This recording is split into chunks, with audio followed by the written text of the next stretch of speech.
I am sure sports. You know me there, I'm coast to coast representing. I mean, I say this is righteous representing for Omar.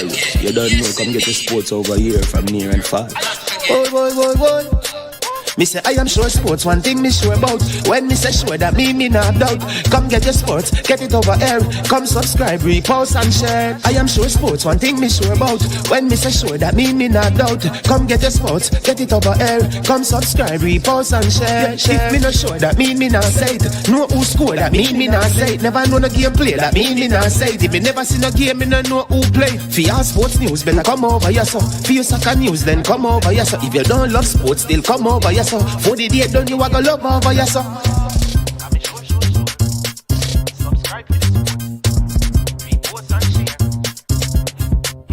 So when it comes on to behavior concerning football, Jamaica is decent. I am sure that if we can get all of these things done, set in place by the end of April, it gives us enough time before the World Cup campaign. Not afraid of no Brazil, no Argentina with these crap of players. We are good enough. Remember to like, subscribe, share. Listen, comment. Let me know what your thoughts are. TricNic Jerk Marinade gives your meats and vegetables authentic Jamaican jerk flavor. The spices are directly from Jamaica. Spices like jerk seasoning, allspice, Scotch bonnet pepper, fresh scallions, thyme, ginger, and garlic. The key ingredients to a great jerk marinade. 0% sugar and low in sodium. You want to try it? Made up of 18 Jamaican herbs and spices, add delicious, bold flavor to your next grilling experience. Flavoring sauce, a marinade, basting, condiment, or topping. TricNic Jerk Barbecue Sauce.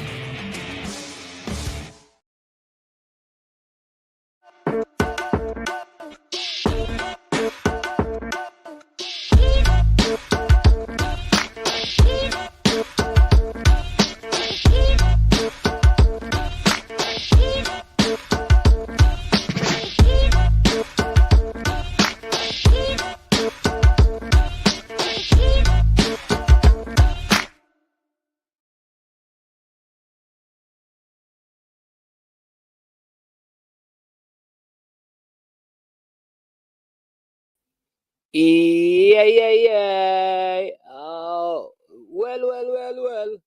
Good afternoon. Welcome to I Am Sure Sports. I am your host. My name is Man. Trying a few different things. You know, I know you don't like that particular shot right there, don't it? Do you prefer this? Let me give you the original one. You prefer this one. All right. So let's work with this one. Welcome to I Am Sure Sports. I am Manning's Man, and it is good to be with you today. Yes, indeed. We are blessed indeed. God is good all the time. And all the time, God is good. It is the day that the Lord has made, and we will rejoice and be glad in it. I've been under the weather, but I give thanks because it could have been worse, right? It could have been worse, but we give thanks, Yeah, man. So, people, today is Super Friday. As usual, we ask you to support I Am Sure Sports by making a donation to the channel on Super Friday by giving a super sticker or a super chat. All right, it's very easy. Super Friday, and we normally ask for a total of 10 super stickers and super chat on this Friday, right? When we have it. All right. So outside of that, make sure that you like the video. Make sure you like the video. Make sure you share the video. Make sure that if you have not yet, that you subscribe to I Am Sure Sports. Okay? Big up on yourselves. Big up to all of you who are already here. I see a big question, a religious question dropped in there by the one and only Mr. Duplan. Yes, he is a Stennet. Listen, I'm going to answer that question, but Issa Allen, remember today is the day, you're supposed to call in and give your thoughts and share your thoughts. So yeah, make sure you do that. All right, Issa Allen, make sure you do that. Yeah, you team's doing well. We're gonna get into all of that. Lot of things here, lot of things there that we will discuss. All right. So I'm just going to share some information, but first I want to make sure I answer Duckland's question. See you, Country Life 09, Warren Webster. See you, Jason.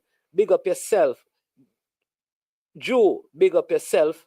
Chris Roman, Kemar. Yeah, man, big up in yourself. Fireman, up and running. Blazing. Yeah. All right. Yeah, man. All right. So have you done that? Have you hit the like button?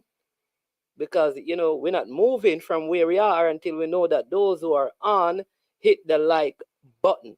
All right. We're not moving from right here. We're staying right here. And then once you have hit the like button, then we will move on to other things and we will move on to greater things. All right.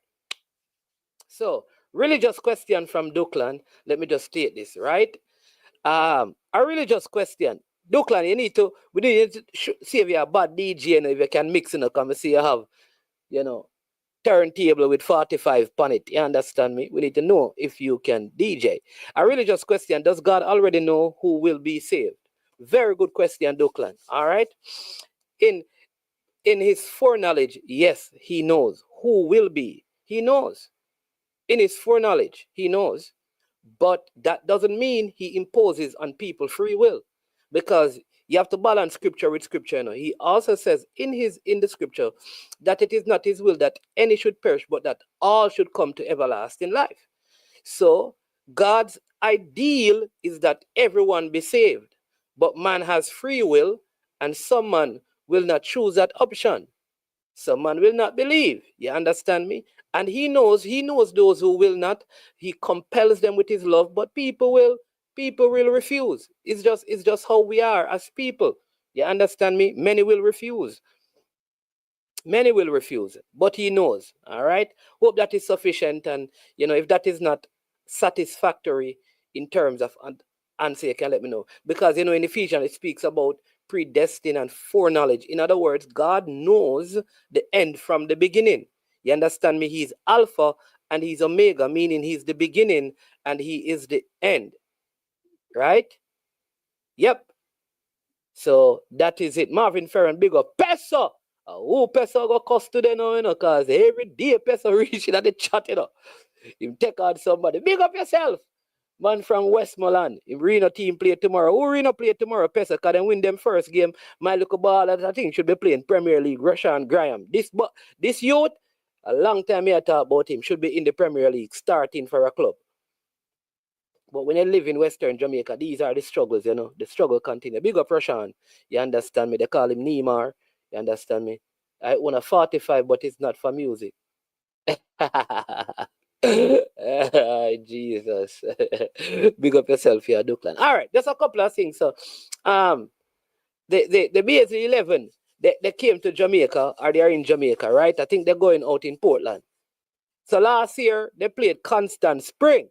AQ, BAM. Me attack in particular. AQ and BAM. Right? Last year, they played Constant Spring. The Masters team, and some of the man them never play, and the man them win, and the man them make a big thing out of it. Constant Spring bring the back in Jamaica now, and Constant Spring beat them bad. Be a complain them. Basically, hold that and regroup and try again.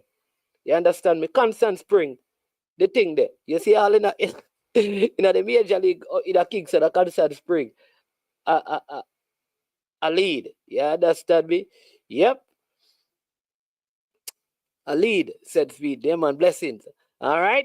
Pass Stuart, blessings to you. Warren Webster says, Mannings, what will Jamaica do with all the return residents? ICE on the move.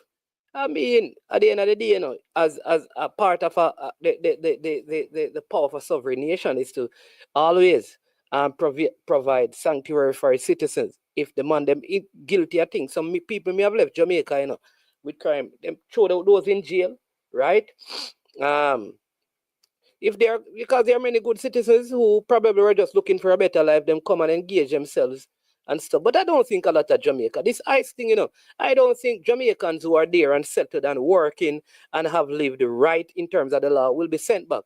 It's just like, I think 57 people got deported from Jamaica and they were saying it's an ICE thing. No, every month, every last Thursday, people get deported to Jamaica. Did you know that? There's a plane with people coming back to Jamaica because of either voluntary deportation or deported by the government back to Jamaica every month. Every month, deportees come to Jamaica. So it's not a strange thing. It's not a strange thing. You understand me? Those are you up there. I hope you sing right and you live right. You can't deal with the people in place. I carry on all kind of madness.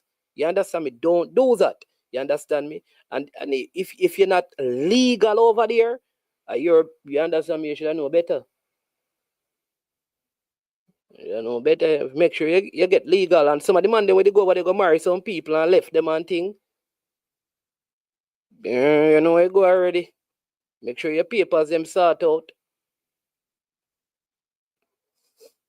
But we have enough space, man. Yeah, man, Warren Webster. So every last Thursday, there's a flight with deportees coming into Jamaica. Maybe it's one, maybe it's two, but this time it was like 57. And it include, let me just tell you, it include male and female. Because you know that female get deported. Yeah. All right. So, yeah, man. So that had to run that by you and let you know what is going on as well.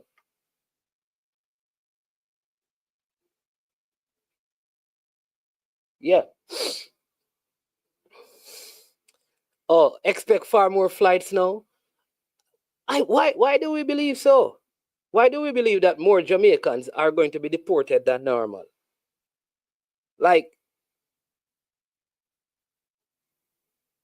isn't this have to do with a lot of the people who have been crowding the borders and those things?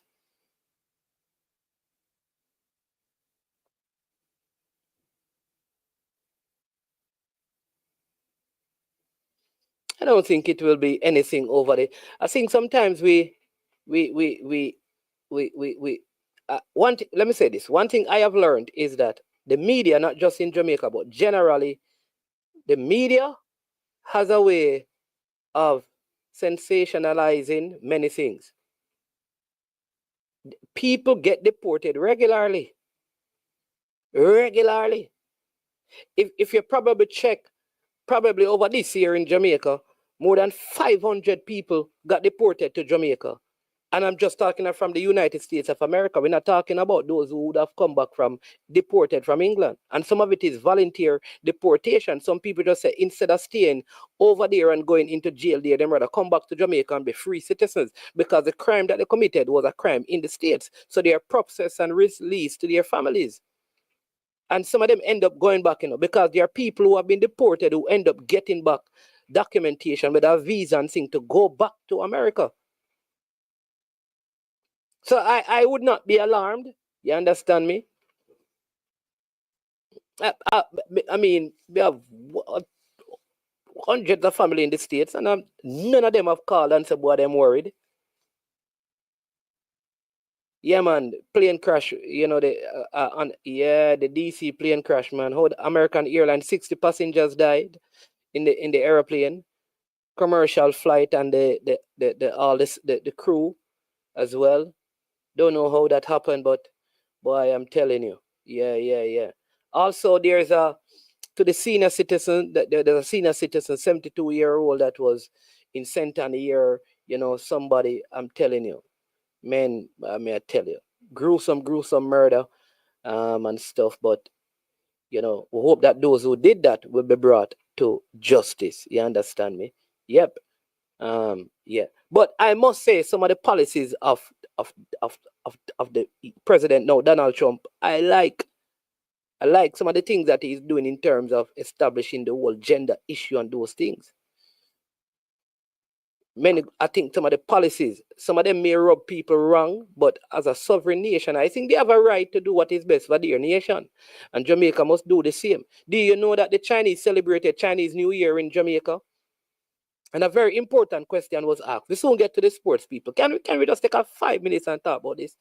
So the Chinese big massive celebration, in Jamaica, celebrating the Chinese New Year's. No. My question is, can Jamaicans in China have that kind of big celebration in the streets of China? That's what I'd like to know. Could Jamaicans do the same thing in a country like China as the Chinese do here in Jamaica? That's it. All right, so big up Tyrone first. You call it an offering. Hallelujah. You should collect some more offerings in the building. But respect, always supporting the channel, it's so funny, right? So the first time Tyrone came on the channel, I was convinced that he was Tyrone Williams that keeps support more under this guise. So I think that is why he actually changed his name to TY, because he didn't want people to believe that he is the Jamaican Canadian that used to keep support more. Yeah, man. But big up and thank you. Big and clap to you.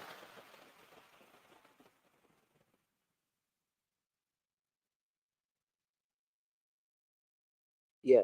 Marvin Ferrance, a good question. But Jason, who is familiar with some of those things, because of previous employment in such a capacity, he says it is more than possible, Mannings, for that to happen, as the relationship between Jamaica and China is a very good one. Really? Yeah.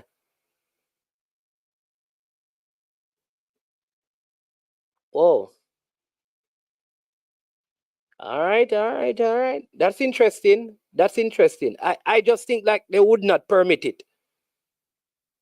Like to take over like a street in downtown China to keep like a Jamaican dance celebrating New Year's, which is the 31st, like we would have, I don't know, or celebrate our independence. Maybe in the embassy if one operates there. But outside of the embassy, Jason, I'd love to see that happen. I called my landscaper this morning and he's been understaffed since the ICE raids. I agree, but some people just want to work and make better living. Yeah. And I think this is the hard part, because I also believe that there are many persons who end up in the state have real serious issues in the country that they are from. There's underemployment and there's unemployment. Underemployment and unemployment. And when they are there, they just want it. Like I said, I agree, Drew.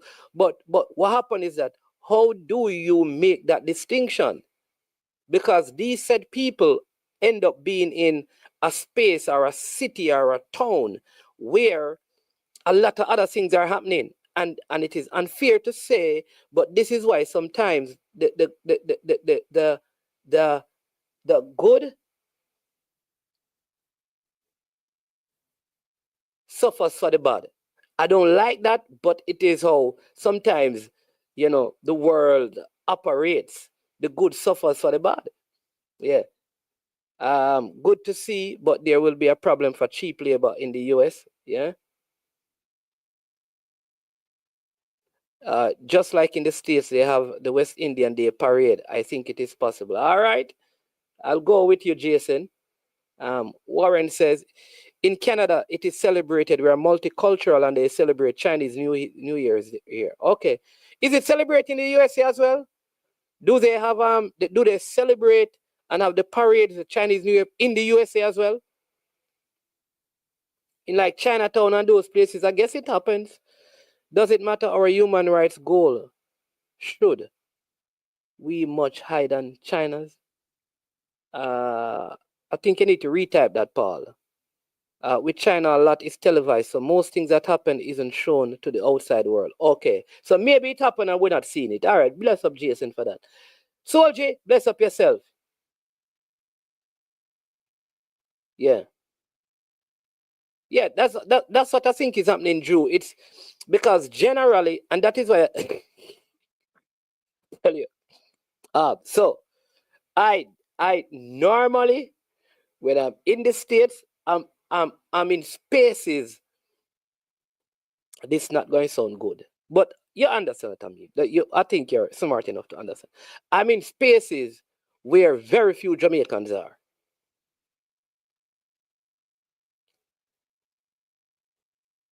There are Jamaicans, but it is not predominant loaded with Jamaicans. Because I think sometimes you always have some bad apples that kind of make things bad for all of us. So I'm in spaces where the interaction in terms of Jamaican community is limited. I would have to go out of my way to be there. And I find that when you operate like that, you come under less scrutiny and pressure and less stereotypes. That's what, and that's just my opinion. Yours may be different, your experience may be different. Though I have been in those set spaces, what I've faced is because of my color and how I speak, I was, singled out. So there are two ways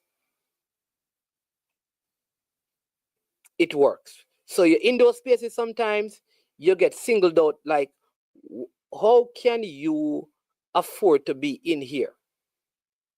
You must be a criminal, kind of a thing. And then when you in the other space, you're viewed as only criminals operate in those kind of spaces. So they say, damn if you do, damn if you don't, kind of a thing. Yeah, man. Big up Jason Guna TV. I hope everything worked out with the move and you're settled down now and you're up and running again. Showtime. Gunners boss soon come and tell me that Showtime is patent, and therefore I'm going to have to pay money. Yeah, but where should I start? All right, so let me begin with the JFF press conferences. I hope Simon and other persons at the JFF is listening to me. All right, so in times of the past, mainstream media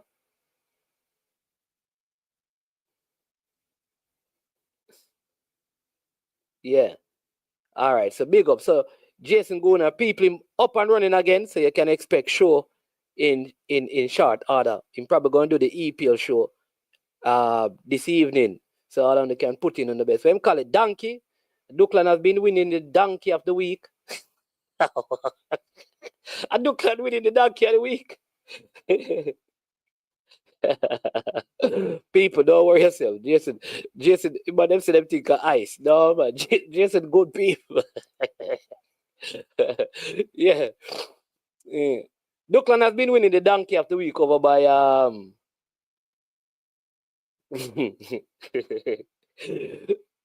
what you think, Dream? Man, I move because of the birthright business? No, nothing like that. Leave my virgin alone. Anyway, moving right along. We're not going to do well on that. All right. So with the press con, in previous time, I've heard like mainstream media saying stuff to the effect that they are just the sheer amount of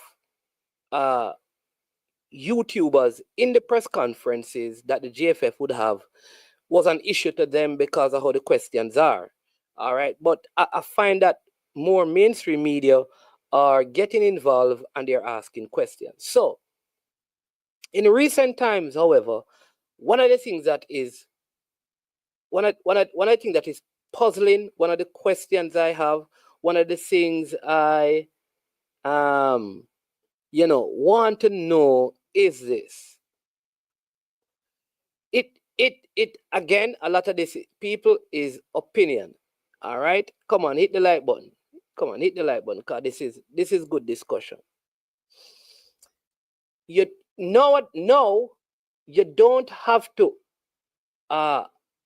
manage a platform, meaning you are on a platform as a panelist or a host, as long as you subscribe to YouTube, or as long as you're subscribed to like Jason Guna TV, I Am Sure Sports, Elite Sports, Coaches Desk, Unseen, BAM Sport, Military Guna, just 433 Presser, any one of the once you're subscribed, it appears like you get access to the press conference. And I don't think that is the best way to manage the press conference. I think you should limit the numbers. It is open to media, but it must be limited to people who operate their own platform and have put out content. Therefore, if I start a YouTube channel today, right, and I don't put out any content, I'm not really doing anything on it, I should not get an invitation to the panel unless I'm representing one of the other YouTube platform and I come in as that person. I really don't believe, because like everyone in the chat now could be in the press conference, and once you go in, you almost are free to ask questions. I don't know, while I believe that it must be open again to vloggers or content creators. It cannot be that if you subscribe to a platform, you get access to it. So I think somehow, Mr. Press Officer, Sir Simon, you have to manage that better and well. Like, who gets access? And people should only come in via invitation. All right. So somebody's in the vetting area. Who are you? Which platform, which station do you represent? All right. We have one representative from there already. You're not allowed, because what that will do is allow for more questions from the people who are actually involved in putting out content. Because, for example, if I were just a subscriber and say I want to find out about Morgan Gibbs White, right? And say the press conference is about what the surfaces are like in Jamaica. Because I have access, I could go in and ask about Morgan Gibbs White, because I can ask a question. Now, it may not be answered, but I get to ask a question, right?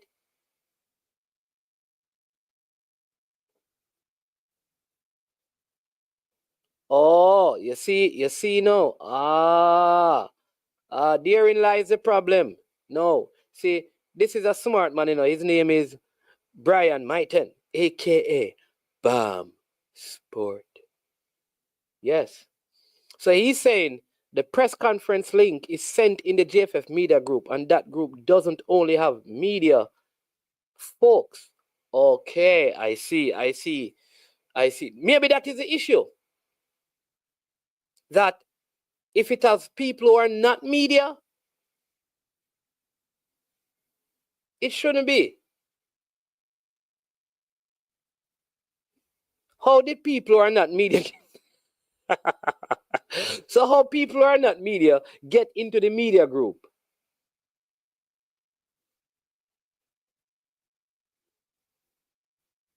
How did they get into a media group? All right, so fine if you're in the media group, but when you are coming in, somebody must manage who is allowed in. For example, I can send 15 people to the press conference from I Am Sure Sports. I could say, Peso, go be a part of it. Emphatic TV, Jason Guna, Duklan, right? So there is a problem that in fact, I could send 20 people to the press conference. I am sure Sports is one person. You don't need, because it's a virtual press conference. You don't need 10, 15 person from one.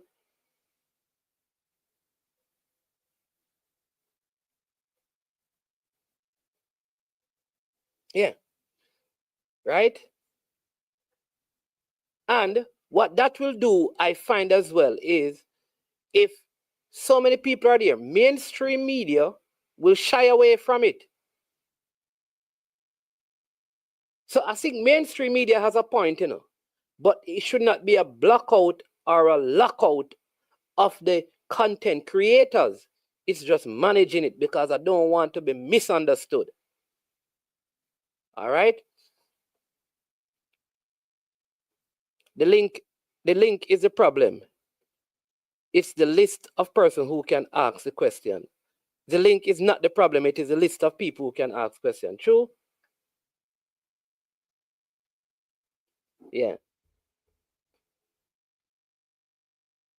The recent press conference was locking people out. Yeah, listen, before I went to this, before I went into this press conference, I figured that people would ask less questions because it's local players. But if you have the same amount of people in March, it's going to be a different thing.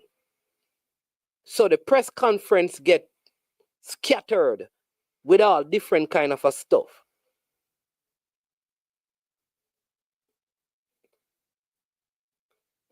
Where's the peso transfer rumors? Duki to Vere Phoenix. What? So wasn't Duki at Vere? Wasn't he at Vere already? Okay. One sec.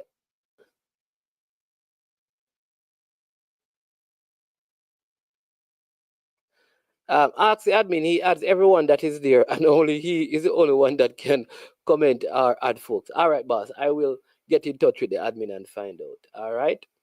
Yeah. All right. So that is my issue with the press conference. Let's talk a little bit about Vere. So I was at Draxall and Vere versus Mount Pleasant. If you follow Unseen Sports and I think not BAM, because BAM was at a different game. Yesterday I think he was at the games in Kingston. But if you follow Unseen and MG Sports TV, they were there.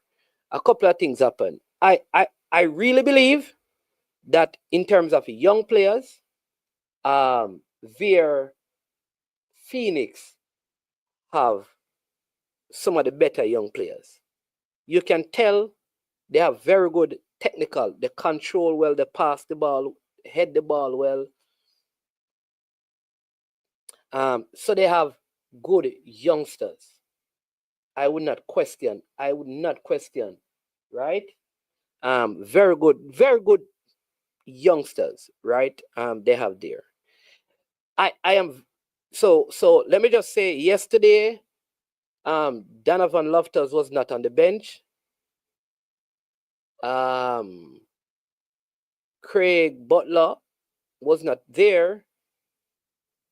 Kyle Butler was actually on the sideline and he was calling the shots in terms of stuff. I thought they were, from the very beginning of the game, this is just management perspective, they were set up in a low block, kind of mid block at times, low block. Almost as because Mount Pleasant scored like in the first 30 seconds of the game. Kick ball, started corner, bam, Ming score. So I think they were now trying to stabilize because they were down so early. All right. They actually got back in the game from a set play, a corner kick as well. But they never had one shot on target for the entire game except for that. They never created any opportunity or put Mount Pleasant under any pressure at all for the duration of the game. Afterward, they were down by 3-4. They got a red card. I did tell people that they were going to get a red card because they were making some silly mistakes that led to cautions. And you figure that if you have 6, 7, 8 players, you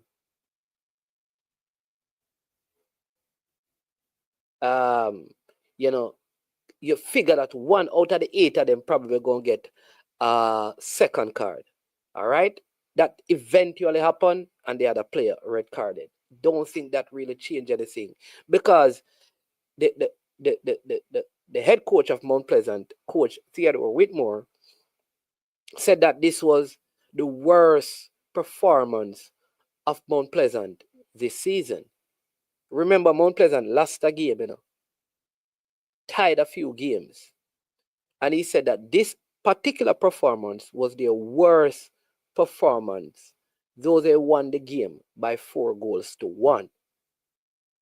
That means that if this team played its worst game, win by 4-1, it highlights how poor the Vere team was. Now, I did not expect Vere to beat Mount Pleasant, because Mount Pleasant has been in very good form. I didn't expect that. I expected them to look better, though. I don't know if they had players missing, because maybe because Kyle wasn't in the starting 11 or in the squad, maybe that affected them, and his leadership was probably missing. And maybe if they had the Michael Forbes in defense, it would have helped. We can look at all of those things and say, maybe if this person, maybe if that person, and all of that. All right? But they never, to me, they look like a team that is not being properly coached, or the coaches are not looking at the, no, you listen to the press conference, yes.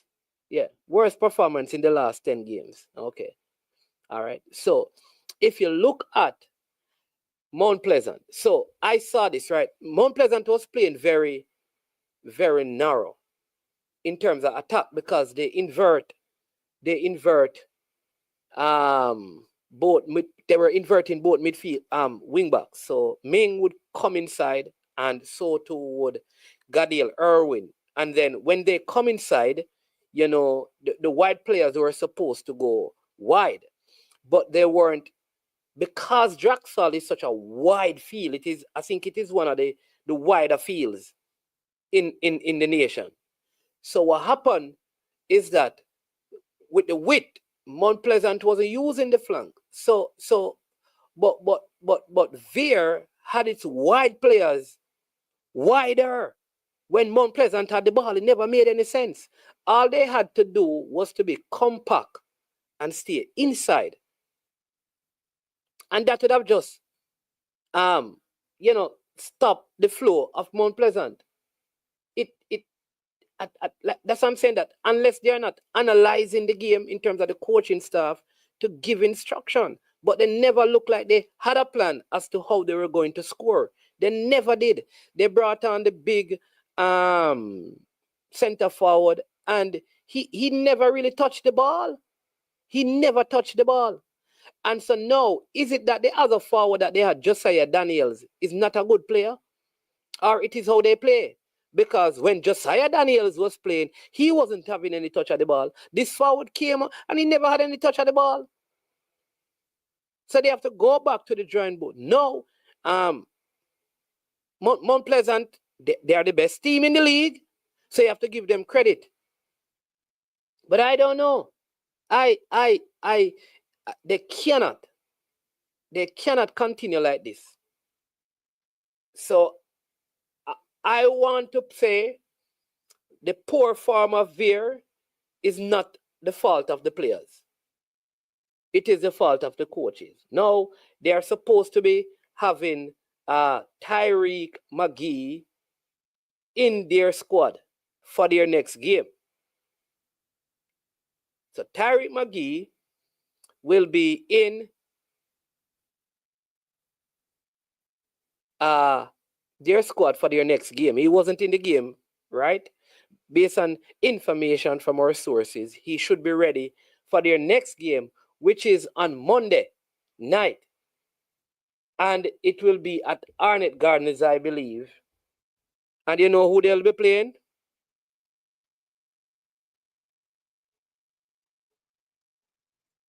Yeah, none other than the mighty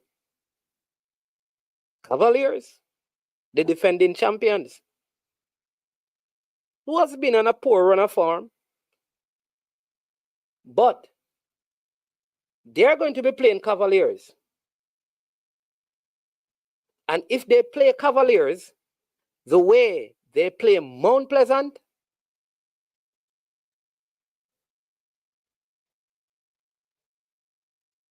they are going to lose again.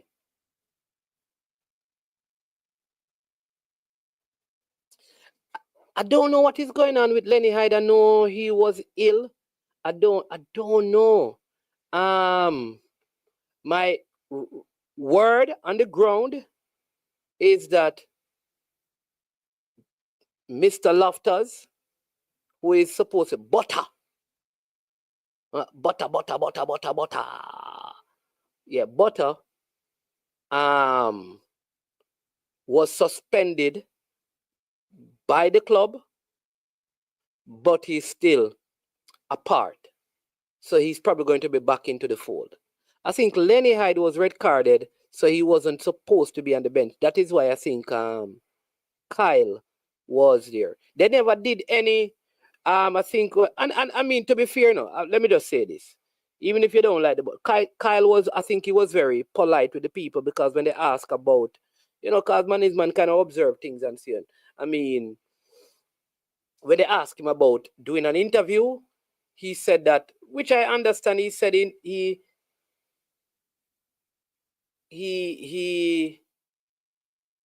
didn't feel like as a player he should do the interview, though he was coaching, and I understand that. So he declined to do the post-match press conference, because at first, to be honest, at first I thought it's because military Gunner was there. At first, I honestly thought like there was going to be no post-match press conference from Vere, because military Gunner was at the venue walking up and down. You know that. Let's just say that the technical staff at Vere and military Gunner don't see eye to eye on a few things right now. But I also saw military Gunner interacting with the Vere players, so he seemed to be okay with the Vere players, I think. I don't know what is going on there. But Vere, you have to have someone doing the post-match press conference. Don't let it happen again, no matter the score. All right, Tony. Tony says, Mount Pleasant never made use of the ball possession. They weren't taking any shots at the goal. Because I tell you, honestly, it was like they didn't want to play, because the Vere team didn't put them under any pressure. Yeah, but Peso, you have to talk. What is it? What is it? Why would you say that Maggie playing for Vere is a disgrace?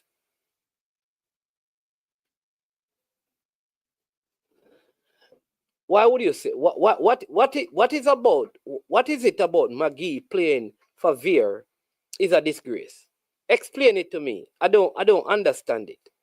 I don't understand if a player his contract with his last team ended.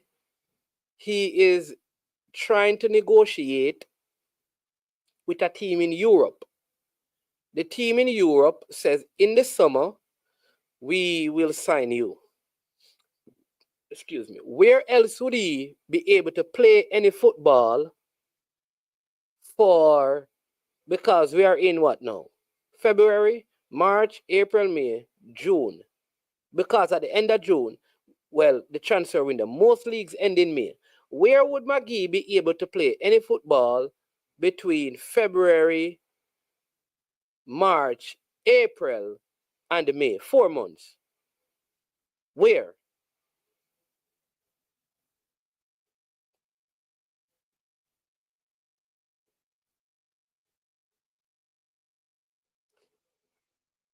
But Peso,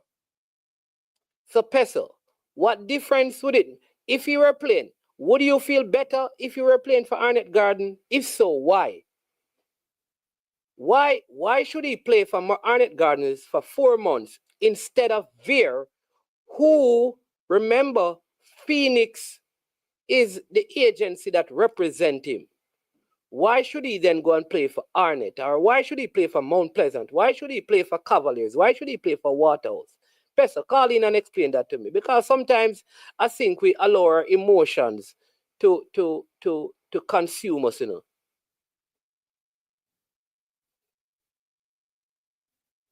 Talk to me, the Pesa. Because me have more reason with you, in a Pesa. Because I think sometimes you can be reasoned with, you know, because you take some position sometimes that if you really sit down and really think about the position that you have taken, you realize, you know, really. But we have a caller. Good afternoon. Welcome to I Am Sure Sports One, Fabi Fran. What's going on? Good afternoon. No, there was in the name Travis. In kind of chill out a little bit, you know. Me not agree with him on this, you know. I don't agree with it. Yeah. Because the player don't make the decision today is going to be best to him. I mean, I don't know why to affect Travis. Because he's not the first man come out and abuse them way towards the player. I mean, I always watch the comments and you know, there's a certain thing that towards the player. The guy make a decision when things fit him because he's looking for future. Now, him probably said going with Vere, not because he's not going to drop down, he just wanted to play until the season finished. So he's not out of shape when it's time to move on. You get what I mean? Because basically it seems as if he has something bigger in the pipeline. That's how it looks. You get what I mean? So him making a decision to take him, I don't know how it affects Travis. But I probably believe that Travis' son, why everything will behave like this when I understand. Yeah, that's what yeah, I want to hear from Travis himself. I want him to explain to me. Because if he's saying that McGee playing in the Premier League in Jamaica, his time is done with the national team, then that means any player playing in the Premier League in Jamaica should not represent the national team. I want to understand what Pesa means and what Pesa is saying. You understand me? Because if that rule applies to McGee, you know, Pesa has to I am going to convince Pesa that the rule have to apply to every other player in the JPL. No, and Pesa can't do that, you know, because Pesa is the one who is always complaining about people, right? Always not rating the local footballers. So I don't understand his position.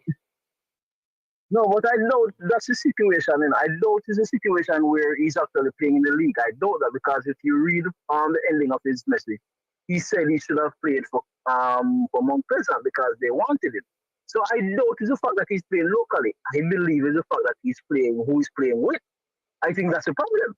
I think the problem is the fact that he's under a certain coach and a certain agent. I think that is the problem. Tester is of him because quite frankly, he's not so favorable with the guy.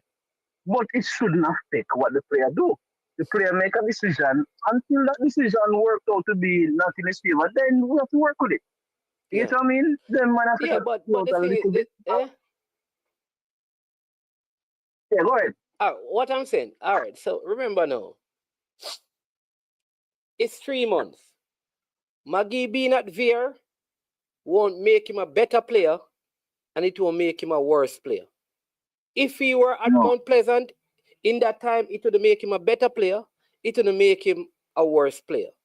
Whoever he is, whatever he is, he will still be at the end of this time. This is about keeping active. And the team that he would probably get the most starting time is Vere. Because you come to Mount Pleasant, there, except for Mount Pleasant goalkeeper, you know. Everybody at Mount Pleasant get limited time, you know.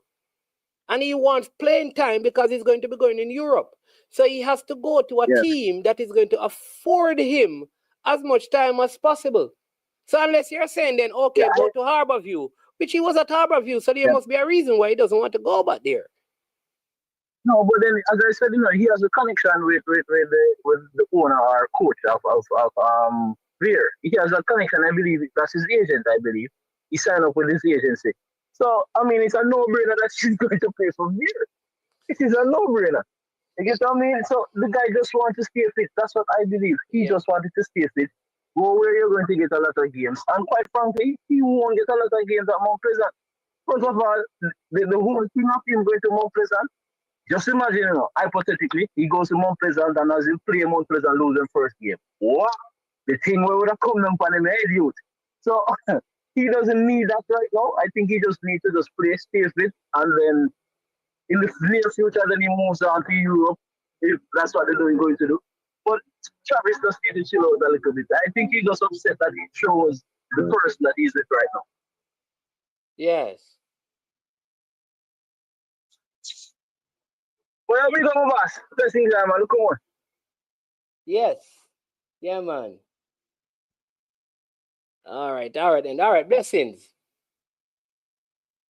All right, that was Fabi Frano. Pesa, I think you need to call and explain yourself because some of what you're saying not making any sense. Because you're saying that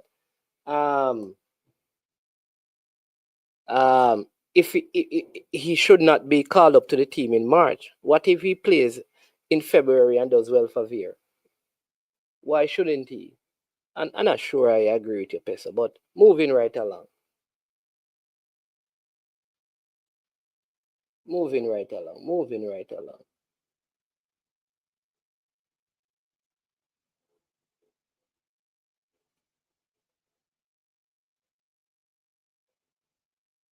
All right.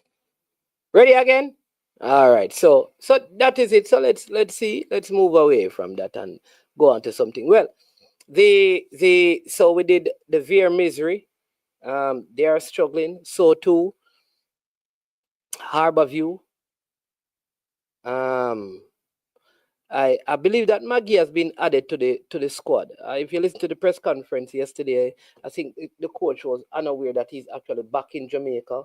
But yeah, I think he will be added to the group of players. If you listen to the press conference, you figure that once he knew that Maggie was in the island, because he did say he had some information. So the only reason why he wasn't in it originally is just based on the information that was communicated to the coach.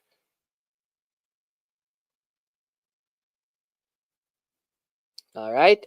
So yeah. Now the under 17s, that this is the men under 17, the boys, should I say, their final camp before they head off to the under 17 World Cup qualifiers. Just 3 games they have, and if they win all 3, they are in the World Cup.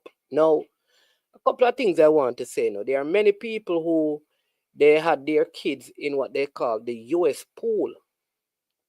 That when these things were happening, they refused to have them involved in the stages because they were confident that their sons were going to be a part of the US squad or pool, because the US have these things where they call in young players. All right. So let me just say this. When this team qualifies and your kids don't get themselves in the US pool, you would want them to bring them in and replace the players that are there. Do you think that is fair to the players? Just a question I want to ask before I proceed. So you refuse to come up and be involved because maybe you were invited to some in the region that you were invited to, and your name was in the US pool, because other players in the squad were in it, but they opted to represent Jamaica. They sacrificed that even if they didn't make it. So now you wait until after the qualification, and USA qualifies, Jamaica qualifies. The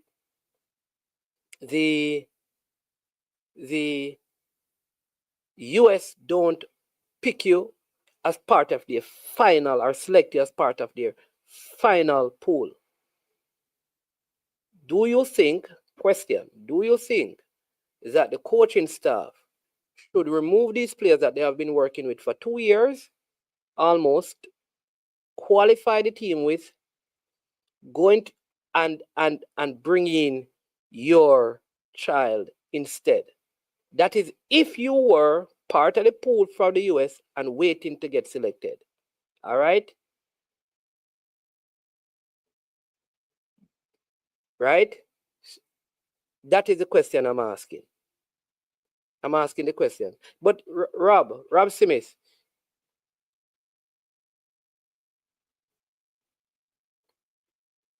Rob Smith, the question I'm asking is the same question you're asking, a different. You're just asking at the senior level. So first, answer my question. Answer my question. You're just asking me the question that I've just at the senior level. Answer my question. I'm asking a question. I'm asking a question. Yeah? So let's deal with the U17. That's what we're talking about. And again, I'm specific because remember, not all the players, even in England, had an opportunity. Not all the players in the USA had an opportunity. Not all the players in Canada had an opportunity. I'm talking about the players who refused to take up the opportunity because they were in the US pool. They could have been a part of, and maybe they should have been a part of. They did not because they, along with their parents,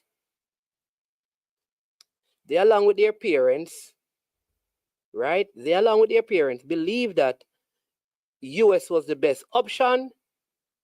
But at the end of the qualifier in a couple of weeks, Jamaica qualifies and they don't get selected by the USA. Should we now replace the players that qualify the team and put those players in? That is the question I am asking. All right? That is the question I'm asking. This person says, I know a player that was in the US list. He keeps trying for Jamaica with no luck. Meaning he came and tried out and never made the team, or he has been trying to try out with the team and was not able to. If that's what I'm saying, if the player has been, for whatever reason, trying to get in touch, trying to get connected, and did not, right? Then that's a different situation, right? And so let me know if that is the case. Like the player wants to, has been trying to, and maybe can't get in touch with the people who coach the team, not able to come to any of the trials and stuff. There are people out there who can help. So let us know. All right. Jason Guna is so Jason Guna, let me ask you this. If you were the coach, what would you do?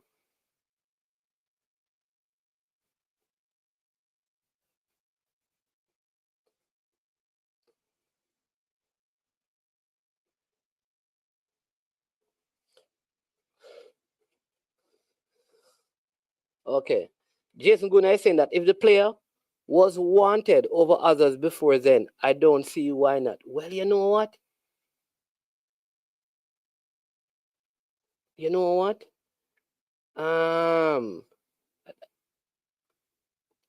Text me the player name. So you're saying that this player reach out to, nobody reach out to the player. Text me the player's name, you know, because me get told for a message sometimes, you know. So U17 is all political. Travis says something. What is political about the U17? Person, where you get all fear? What do you mean the U17 is political?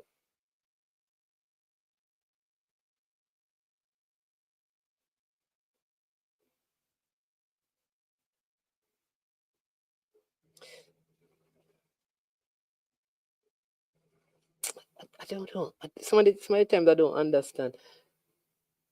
So Marcel, send me the name of the player and how was the player trying to get in touch? Because that is important for me to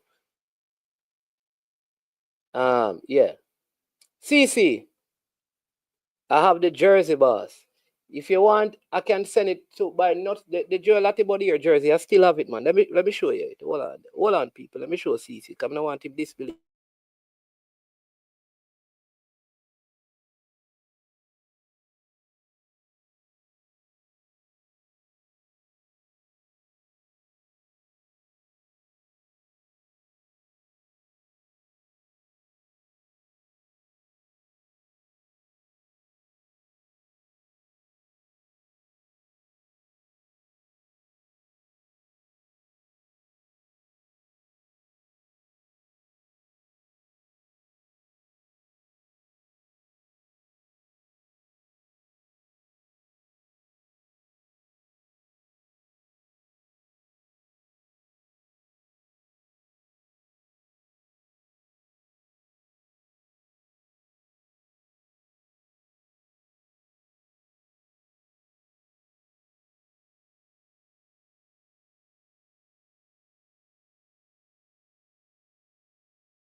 CC.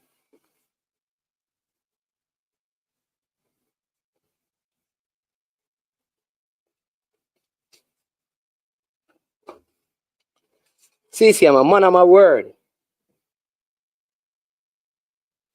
Right? I'm a man of my word.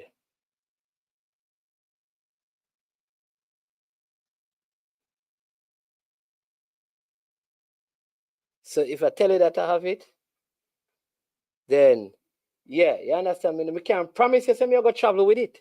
But what I can do is I can go to the Knutsford Express, put it in a garbage bag, go to the Knutsford Express and send it to you.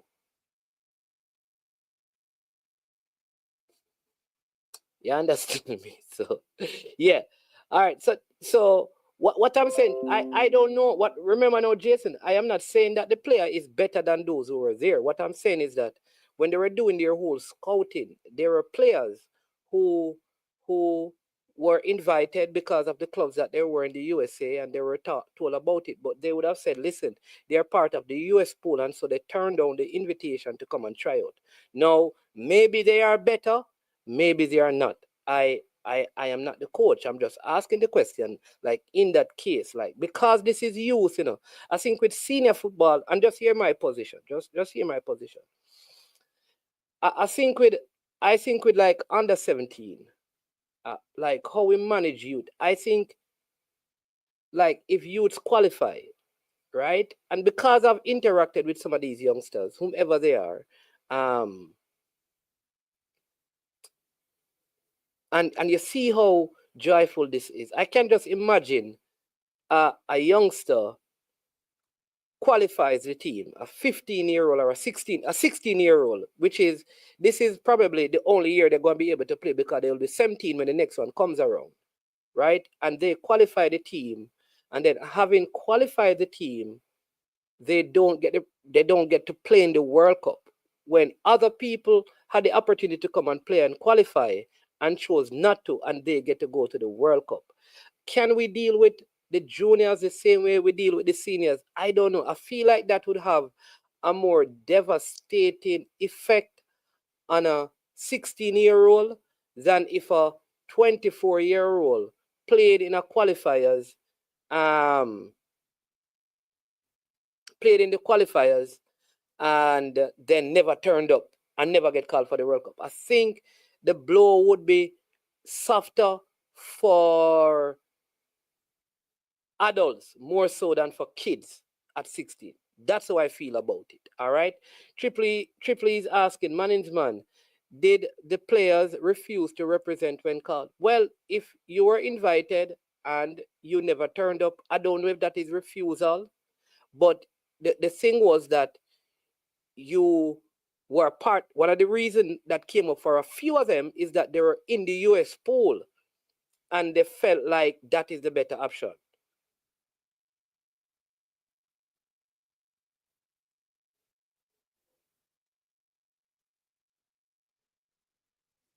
No, but I also have a relationship with the senior team. Listen what I'm saying. Listen what I am saying, Rob. I am saying the effect that it would have. I'm not saying I agree with one and disagree with the other, Rob. I didn't say that. Let me explain myself again and listen to me. The effects that it would have on a 16-year-old will be significantly different than the effects it would have on a person who is 24 or 28. That is my opinion. No, you can say, no, I don't agree with your opinion, Mannings, and state your opinion. For you to say that my personal connection with this under 17 team, so I don't want that to happen to them, senior level is no different. All I said about at the senior level is that adults are better able to deal with it than 16 years old. So for that reason, how we deal with it will be different.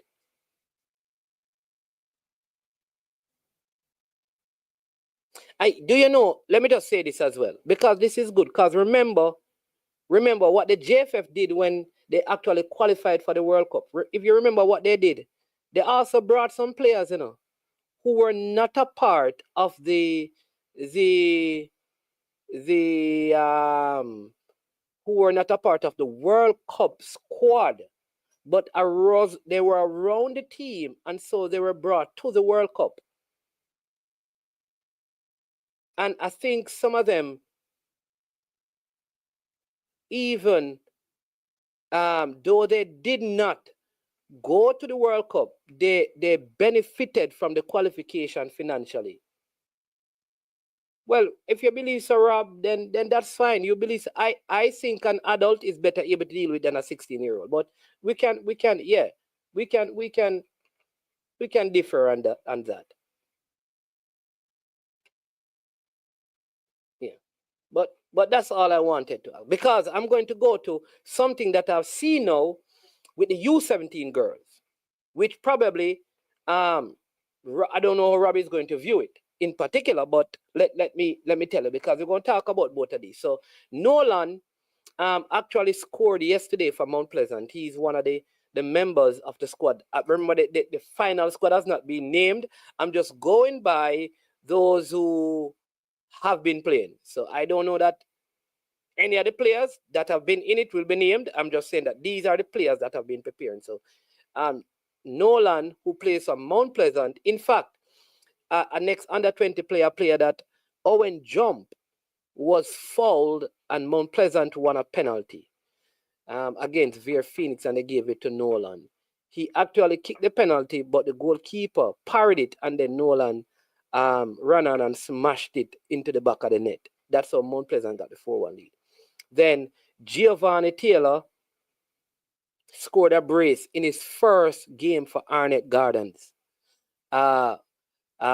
Two very good goals, because nice combination passes for the second one, and the first one was a free kick that went through the wall. So good to see. Yeah, two good goals and stuff. And because I had actually spoken to them, because he was supposed to be on the channel today. He should be the domestic player that I do an interview with, but I figured that after the excitement of the win yesterday, he couldn't do it today. So hopefully next week we'll talk to him about his journey with the under-17 team. But his father is there, and so it was good to see him play his first game, and he scored a double. I understand that this is a player that didn't even, in the latter stages of the Jamaica College campaign, he came on as a substitute. And so it is good to see him, playing in the Premier League and scoring. Mount Pleasant actually is doing well, because Franco, the 15-year-old Haitian, he was not there yesterday because he's gone to Haiti, because he's going to be representing Haiti in the under-17. They also have the Barbados, right? They also have the Barbados goalkeeper. I think his name is Hazelwood, who is gone to Barbados. He's a next Mount Pleasant player in the Mount Pleasant Academy. He's gone. They have a Cayman. So they have players from all over the Caribbean, that are in their academy, and they have all been called up to their national under-17 team to represent in this tournament. So yeah, that's a good look for Mount Pleasant, and good to see players in Jamaica from different Caribbean nations representing in the Premier Leagues. In fact, Hazelwood plays as part of the Mount Pleasant Juniors, because as you know, Mount Pleasant has the Premier League team, but they have the Mount Pleasant Juniors who play in the Tier 2 competition. And some of these players that is where they play them first before they come into the senior setup.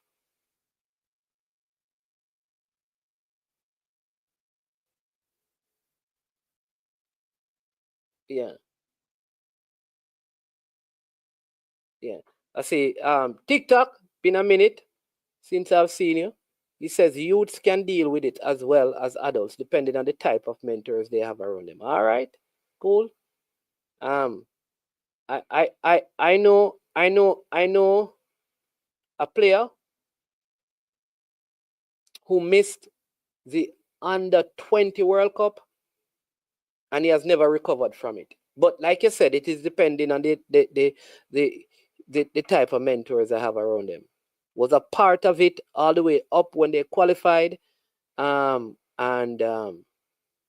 never went, and devastated him. I know a young lady as well that was it's not being a part of the national women's team for the first World Cup affected her significantly. So different people deal with things differently, I guess. So yeah, man. All right.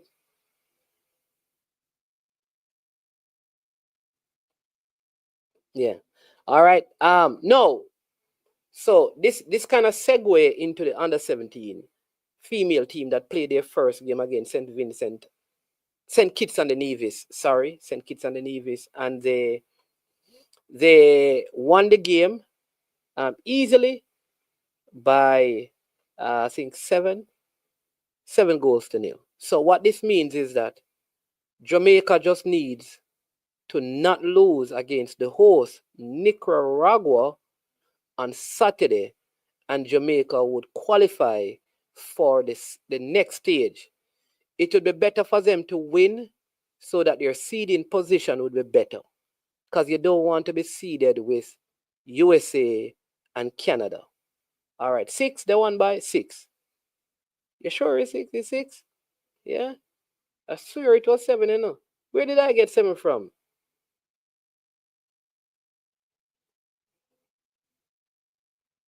All right. All right. Kebron Solomon. Yeah. Oh, 7-1? When did St. Kitts score? When did they score? I didn't see when they. Oh, did I miss the goal? Hold on. I missed the goal. I must have missed the goal. Maybe I didn't watch the game to the end. I may have left.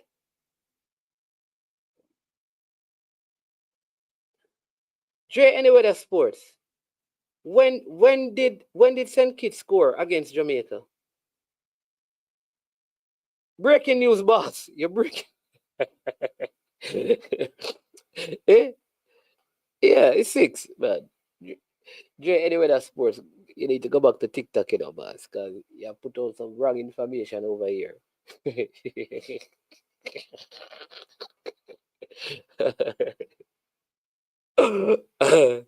Oh my God.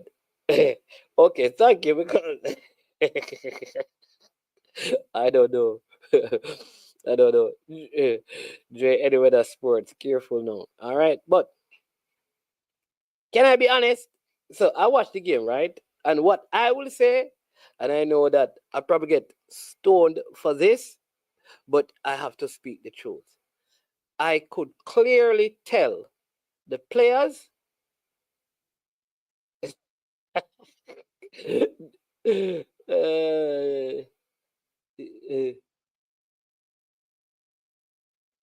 yeah. All right. It was clear. Listen, I can tell you this. I watched the game and I could tell you the players who were from Jamaica and the players who were from overseas.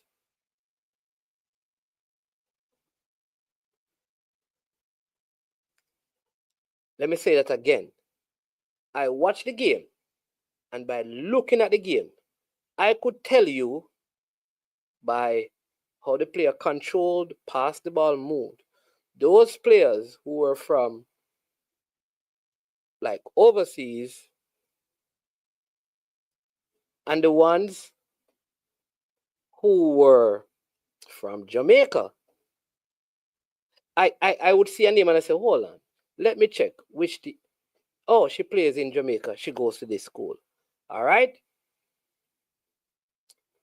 I could tell one by just the time spent in passing the ball, controlling the ball, how they moved off the ball, what they did off the ball from what I saw. And I'm no coach. I'm just somebody who sits in a chair and talk on YouTube. All right.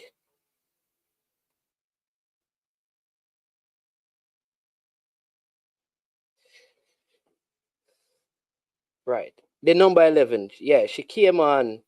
I don't. Yeah, like I don't like to call out kids because I call them kids. So I will not pinpoint anyone. But what I will say is, while we won by 7, like if USA is how they are, this Jamaica team would lose how it is presently constructed. From my humble opinion, with these said players, would lose significantly. If the USA is the same quality as they have been, all right?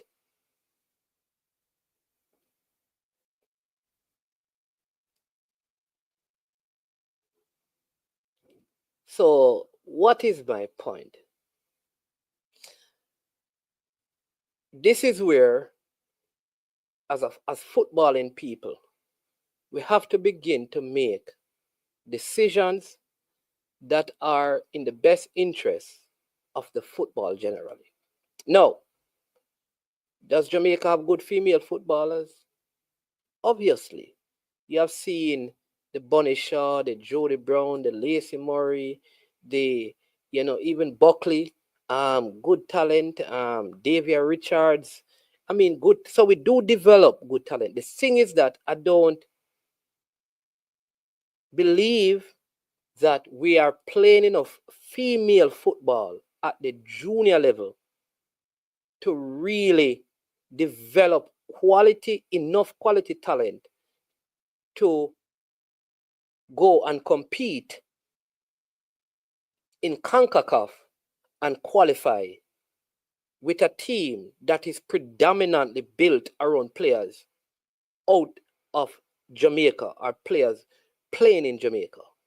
Female football is not played by all schools, not in all parishes, not along season, not along the games. You don't have academies. I mean, it is sad that having qualified for 2 female World Cup, we are not doing better.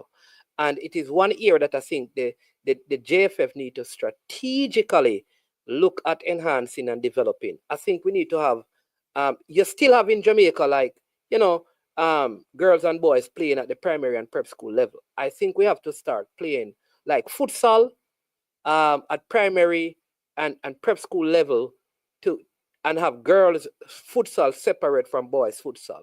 That is my idea. That way you're producing more female footballers and they're playing more football. All right, so by the time we get to high school, we have more playing it, and then we have a better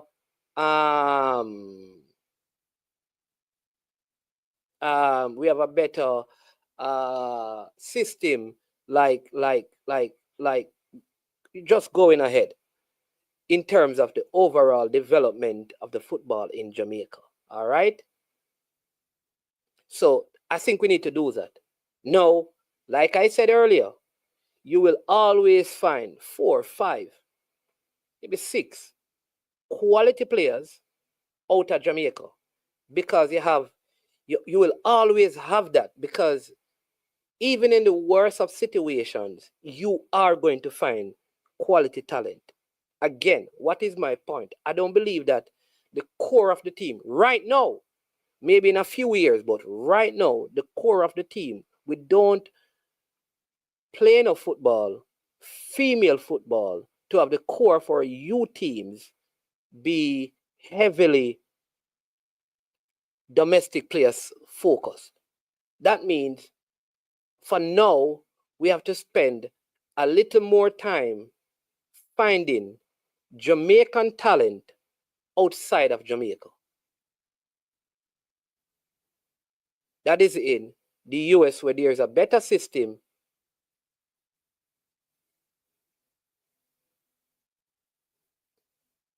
right? Better system.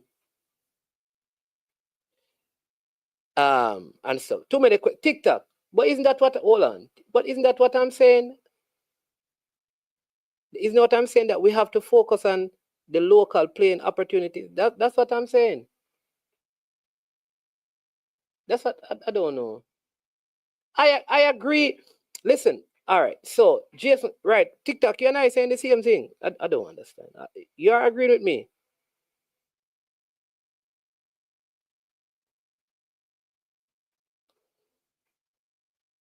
No, boy. Somebody, listen, people. We don't have to fight, because we don't have to fight because it's a discussion we can have. We don't have to argue and debate each other's point, right? We can discuss it just based on the main thing, and we build from there together and come up with wise solution. We don't have to be back and forth and trying to, you are wrong, I am right. Listen, all right, so here's the thing. I am wrong, you are all right. So I will take what you're saying for the benefit of the football. Jason Gona, I did not say we play enough youth football for boys. I'm talking about the U17 girls, and this is totally based on what I said or what I saw yesterday in the game. If you ask me, overall, we need to play more football at every level in Jamaica. Right now, what I'm discussing is what I saw with the U17 girls yesterday. I'm not comparing U17 boys with U17 girls. I still believe that with boys in Jamaica, way more football is being played. I don't see girls playing scrimmage football in their communities. I don't see six-a-side competitions and corner leagues for girls across Jamaica. I see that. I don't see parish under 14 for girls. That's all I'm saying. So, do we need to play more football generally? Yes. Do we need to play more boys football generally? But there is a lacking in female football. There is. And I don't want to compare, because I think if we start comparing, well, what about the boys? It's really undermining the need for us to improve on the girl side.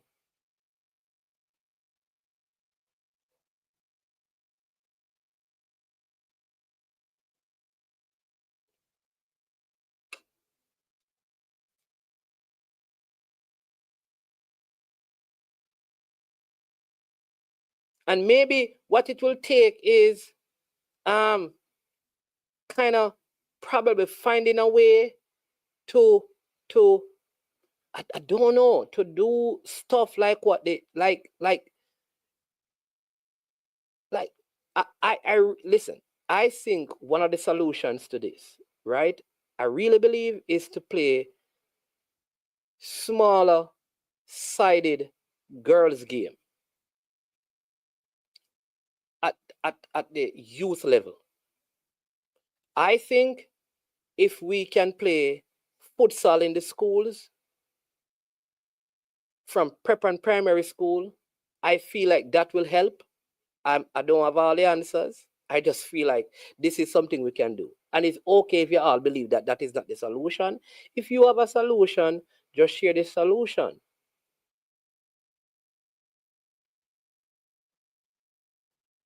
Share the solutions. Let's share the solutions. And we're not trying to counter each other. Let's share the solutions. And hopefully the people in the positions that can make the change can do it. I was trying, in fact, I was trying to get like I don't want to share this. So I was on the brink of getting like futsal in St. Anne. The people ended up meeting some people in Kingston, and they were basically told like Kingston is a spot. So all of a sudden the futsal thing died. Kingston people, listen, everything can be in Kingston, man. If you had just allowed the people to come to St. Anne, futsal management would have had the futsal thing through the people set up in St. Anne, But because you felt like it needed to be in Kingston, the people them just pull out. So people, when you come into Jamaica, you come through Mobile, nobody stop. When I talk about football, nobody stop at Kingston, because once they reach Kingston and start discuss it, them go and tell them say Kingston have the most this and the most that and the most that. They don't have the most land for stuff like this.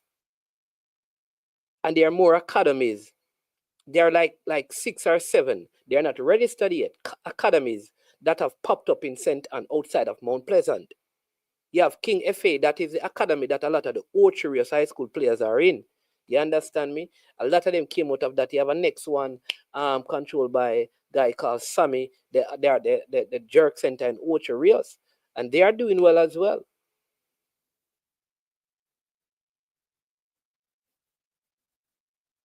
Right? I think like if female football was like track and field, because if you check track and field in Jamaica, you know, you have track and field at the base. You have a basic school like National Track and Field Championship business, you know. You have the primary school at the parish level, at the national level. You have it at the school level. Even in schools now, when they have sports day, part of their sports day is that they have the houses play football competition, but it's for boys. That just shows that boys get more playing opportunities than girls. The other thing that we don't even have, I don't think we have enough, and we need to also have more females. I'm not, and listen, nobody go to the extreme, right? Male can coach female, but I also believe we need to have more female coaches in the system, because maybe some of them will be more inclined to coach females and develop them. But we cannot have 2 senior World Cups and we're not investing in this, the female playing at a smaller level. No. For now, though, I believe for now, the best option in terms of playing a tournament right now is if we do what we do at the senior level and get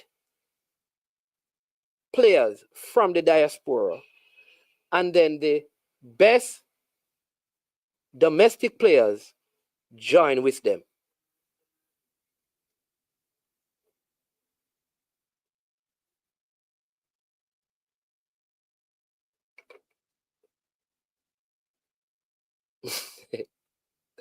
I like, before the game says, great topic. You should call the technical director to come on and discuss his plans.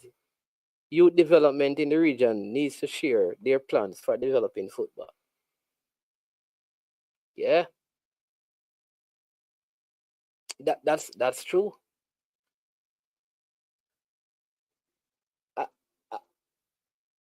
I think the technical director is with the U17.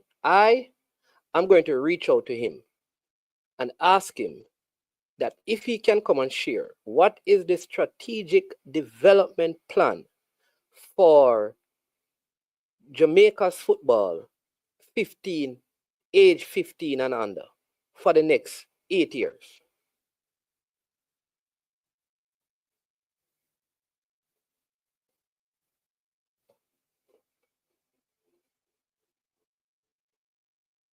What do you think, people? You think we should do that?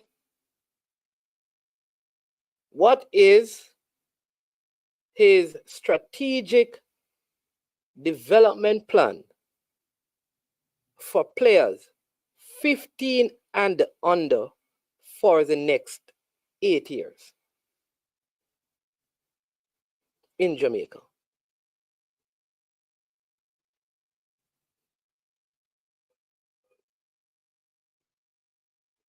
I will make it about boys and girls, but I want to hear specifically what is the plan on the female side.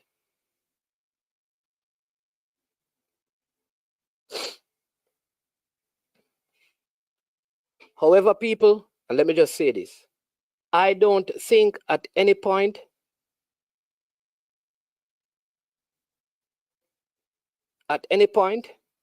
Jamaica should have any sort of plan for football that eliminates people Jamaicans who reside outside of the geographical borders of Jamaica.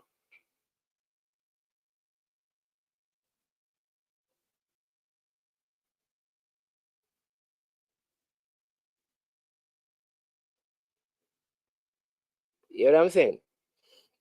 At no point of our development should we plan anything that excludes Jamaicans who reside outside of the geographical border of Jamaica. TikTok says, I am opposite, especially at the youth level. More attention should be shown to the local youths and the youth teams topped off by heritage players. Youth football is about development. Absolute, but that's what we're saying. We remember, we don't pay attention to the development of the players overseas. You know, we just pull them in for tournaments, really.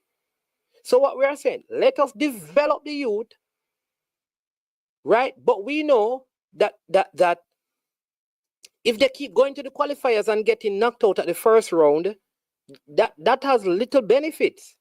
So what we need to do is develop them, merge them with other Jamaicans who live outside of the borders. Maybe they will progress, maybe they will qualify.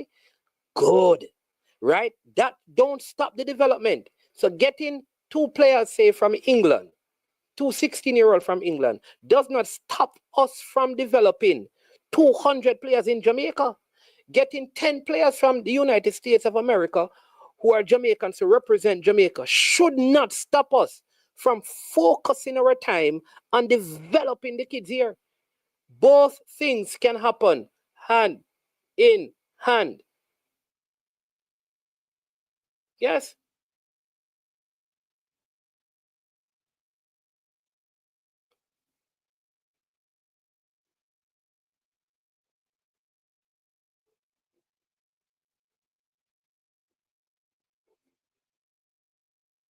Yep. But people, here's the thing right now. Look at this.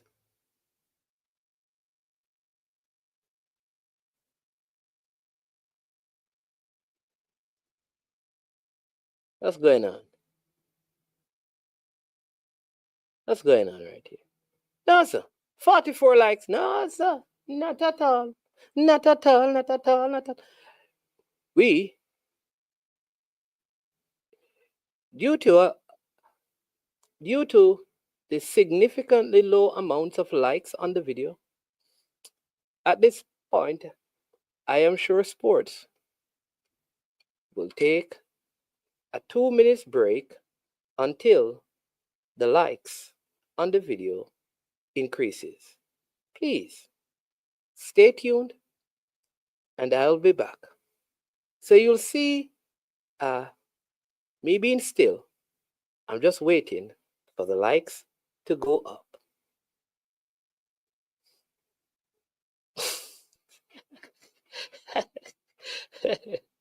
Oh my God. All right. We have Coach Boris in the thing. If you're a coach, you can call in and tell me now. You understand me? Would love to know your idea.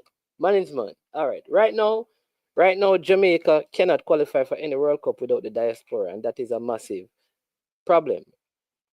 Not right now. The World Cup, we have never qualified for a World Cup without diaspora players. We have never.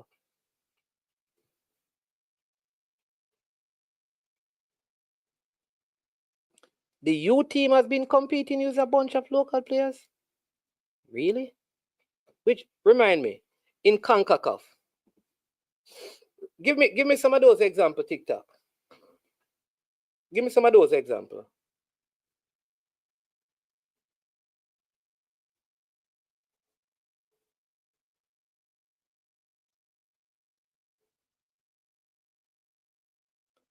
Give me some of those examples, TikTok, of the U team that have been competitive when they're using a bunch of local players. Give me a few examples, please.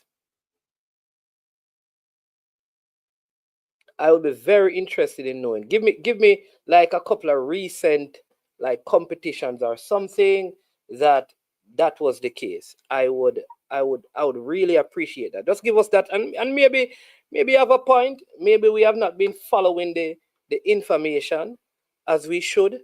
So Yeah. Let me see. Just give me the most recent one. Whether it be on the male or on the female side. And of course, it would be good if you define for me what being competitive means to you. When you say competitive, exactly what do you consider to be competitive?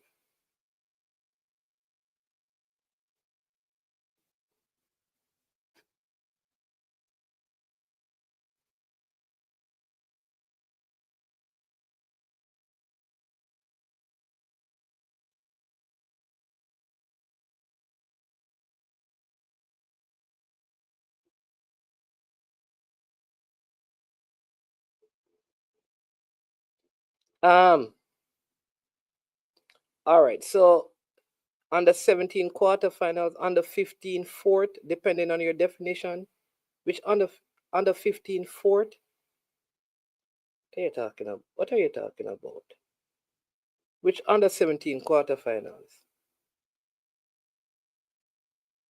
Which under 15 finished fourth?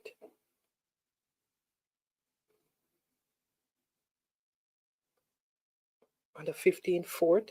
You're talking the under 15 team with Kyle McLean, and Kyle McLean was playing center back.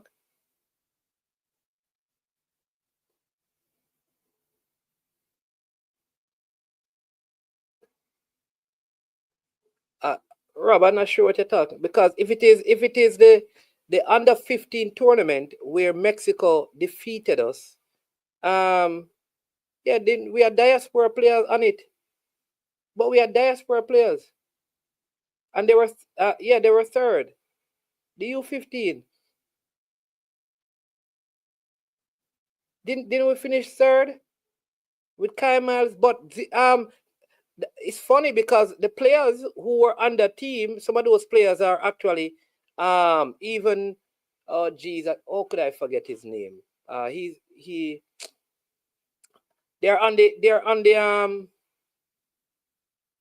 Raekwon, even that I interviewed, was there as well. Kai was there. The winger. Oh geez, how could I forget his name? So they had diaspora players on it. Kadriana Marsh. So I don't know.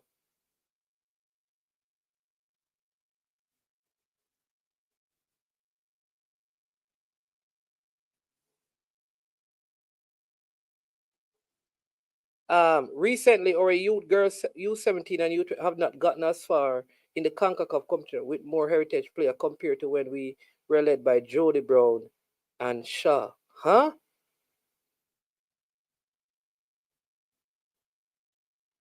Huh? Oh, TikTok.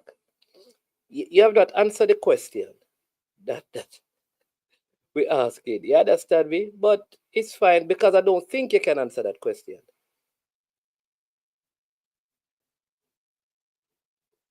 All right. And again, all I want you guys to step away from, we're not going to go down this road of like creating something between both. All I want you to understand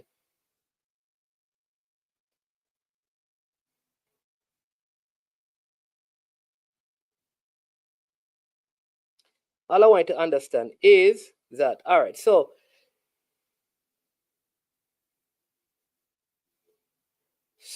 in this present team, right?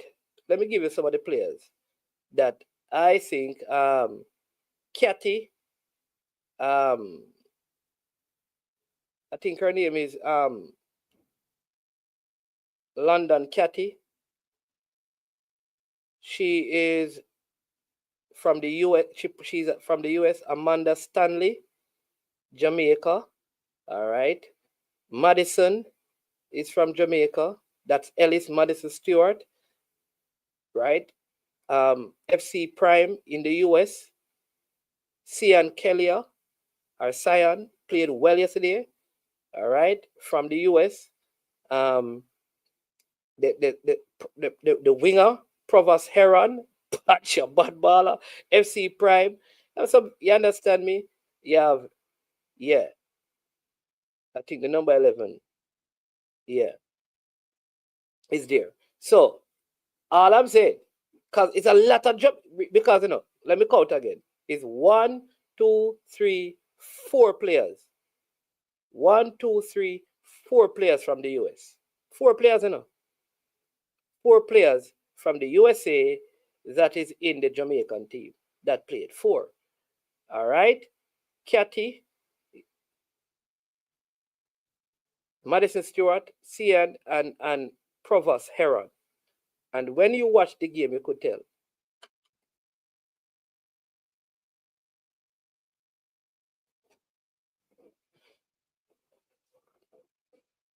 Yeah. So, no man, Rob, we are, I think, with the exception of probably TikTok, because I get the feeling, and TikTok, if I'm wrong, tell me. I get the feeling what TikTok is saying is that the Jamaican U teams should be made up of only players who reside in Jamaica. I think that is what he's saying.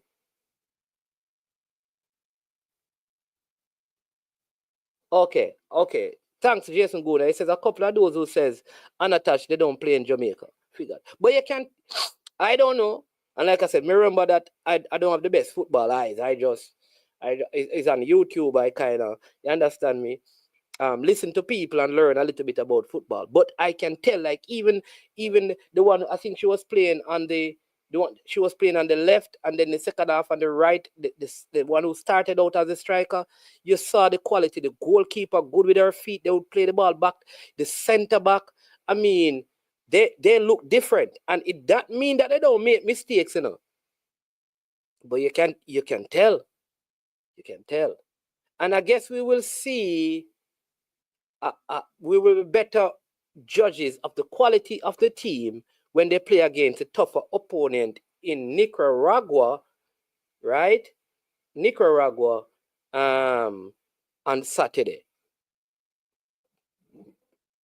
Yeah. But I think until we spend more time, and again, like Jody Brown, there are some players who will come out of Jamaica. And I will even go as far as saying this. During Jody Brown's time, more football was being played. The schoolgirl football was in its heights. There was the parish female football. There was the club football. So like Jody Brown was playing for her school. She was playing for her parish. She was playing for other teams. So you have that as well. Same thing with Bonnie Shaw. Bonnie Shaw was playing at all levels. And also Bonnie Shaw went to college.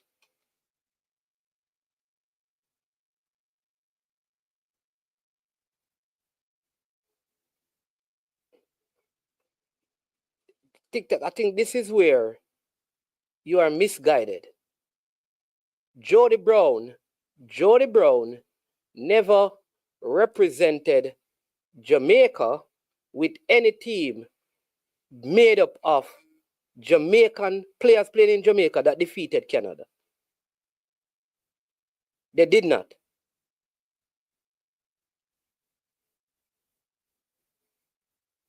Let me say it again. When Jody Brown and Lacey and Murray were on that team, several diaspora players were on it. I put that to you, TikTok. What we can agree on in a TikTok is that we need to develop football. So what you want, though, I don't agree with. What you're saying is that people in Jamaica are the persons alone who's supposed to represent Jamaica at junior level, because that is how you develop football. I do not agree with that. I don't agree with that.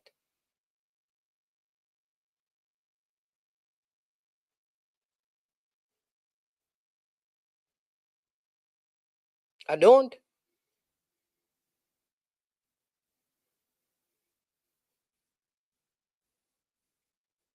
So that Jody Brown team, go back. They had players from the diaspora on it.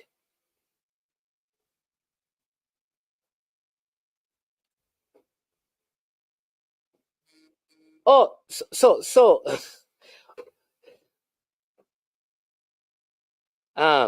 more locals were on it but more locals are on this team. Our domestic players, let's put that. More domestic players were on the team that qualified for the World Cup in 1998. But do you believe we would have qualified without the addition of the players in 1998? Would Jamaica have qualified without Dean Burton, Paul Hall, and Fitzroy Simpson? Does it matter if it is 3, 5? Because I don't get the feeling like you're saying that, you know, diaspora player should play. I get the feeling what you're saying is that diaspora player should not be in it at the junior level, because you did say at the senior level you're kind of cool, but at the junior level does it matter if it's 1, if it's 2, if it's 3? Does it what does it matter? What we know for sure is that the rate of Jamaica's development in female football right now at the youth level, it's not at the stage at some of the Jamaican kids who live in other countries developing. Therefore, what we must do is put resources into developing the local game amongst girls in Jamaica. Get them better. Get them at the same pace of those in the diaspora, right? But that doesn't take away from the fact that there are good diaspora players who need to represent Jamaica. That's not hard, my brethren. Who is the number 7?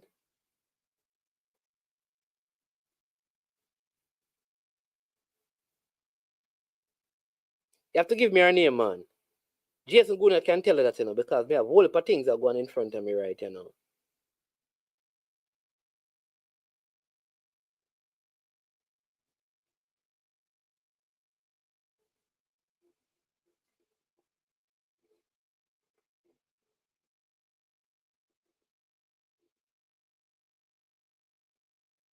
Whole heap of things.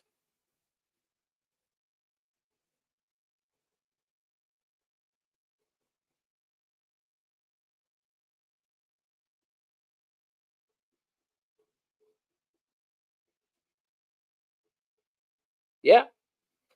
Hey, people. 12 minutes to go, you know.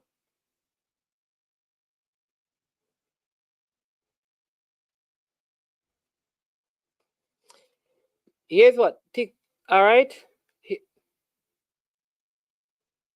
TikTok. Again, listen to the question I'm asking you. And at no point did I say to you there were more players from either side. You are creating that scenario, not me, not anyone in the chat. Here is the question I ask. Would we have still qualified without Dean Burton, Paul Hall, and Fitzroy Simpson being added in that Jamaican squad? That is all I ask you. And maybe your answer is yes, and then we can move on. I never ask you about more or less.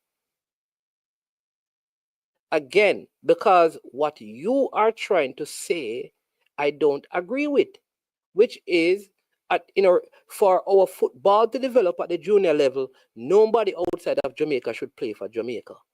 And I'm saying to you that you can develop players in Jamaica and still have players from the diaspora playing.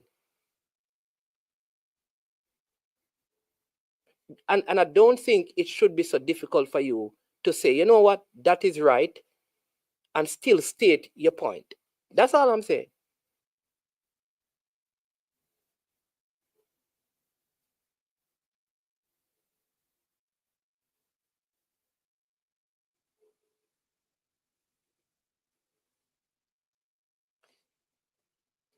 If you do it like so, none of us know management. So I'm asking you, you answer me. All I want you to answer me is yes. Don't say none of us. I want you to answer for you. Don't answer for anyone else.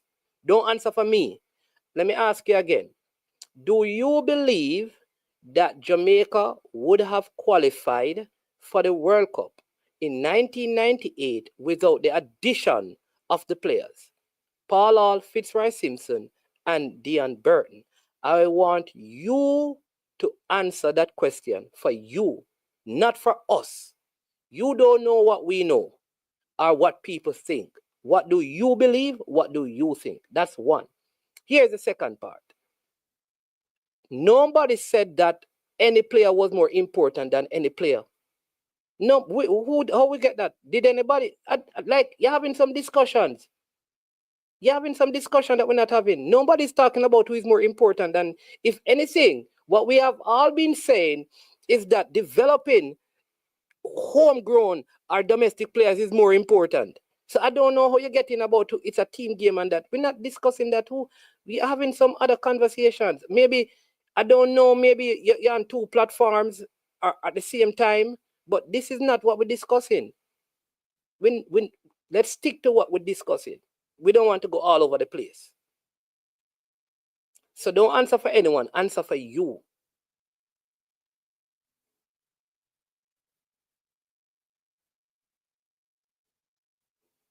You can either say yes to my question, no, you can say you're not answering it, or you don't know. But don't answer for other people. Because my opinion or my answer is possibly different from yours. I will say it is because it is a team game. It is because it is a team game why I believe the addition of Paul Hall, Fitzroy Simpson, and Dean Burton was important. And their addition was part of the reason why we qualified. Because before they came, I didn't see us qualifying. Their addition changed hopes of us qualifying, and so we qualified. It doesn't make them more important than Warren Barrett or Tatty Brown.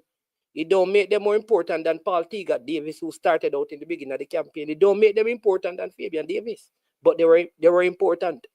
Just as important. In the same way, the players who came in from overseas to the female program were important as Bunny Shaw to us qualifying, important as Jody Brown. That is why the under-17, whether they are playing in Jamaica or they are playing in the USA, they are as important. The question is not important. If it's one of them, it is important. If it's two, it's not. Your point you're trying to make is the issue that I have. Here is the point I'm trying to make. Here's the point again. Don't have many questions and stop bringing up different scenarios. And let's stick to this. Let's stick to this. Is your position that nobody outside of Jamaica should play for Jamaica at youth football because that will aid in development? That is what I'm asking you, TikTok. And don't try go around it.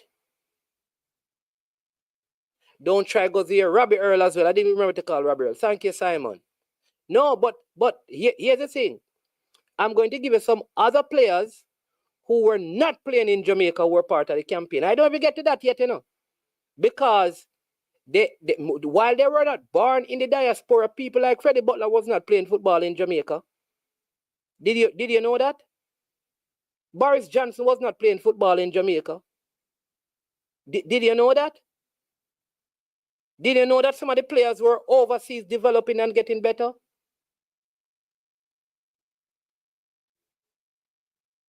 Oh, okay. All right. So finally, let me give you a clap, TikTok.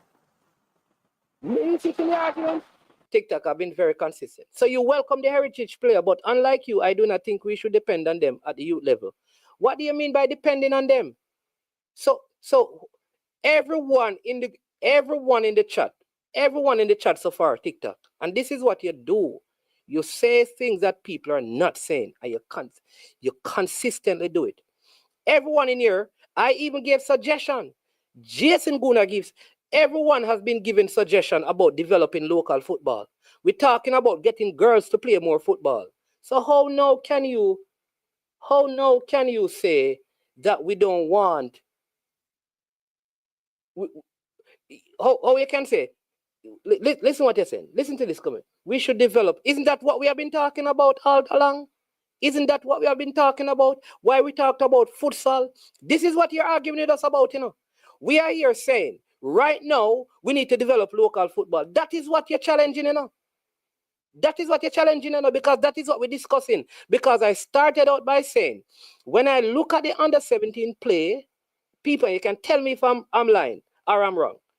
I could tell the difference with those who play in Jamaica and those who are overseas. That is what I said. And I spoke about the need for us to now spend more time developing. That's how the conversation started. Developing local football. So now you're making it talk like we're not talking about developing local football. That is what we're discussing. And you're taking everybody on. And everybody's in here talking about developing local football. And you alone are arguing something that we are saying we want to do, we want to see. So I don't understand what is your point. Because the entire dialogue was about developing local football.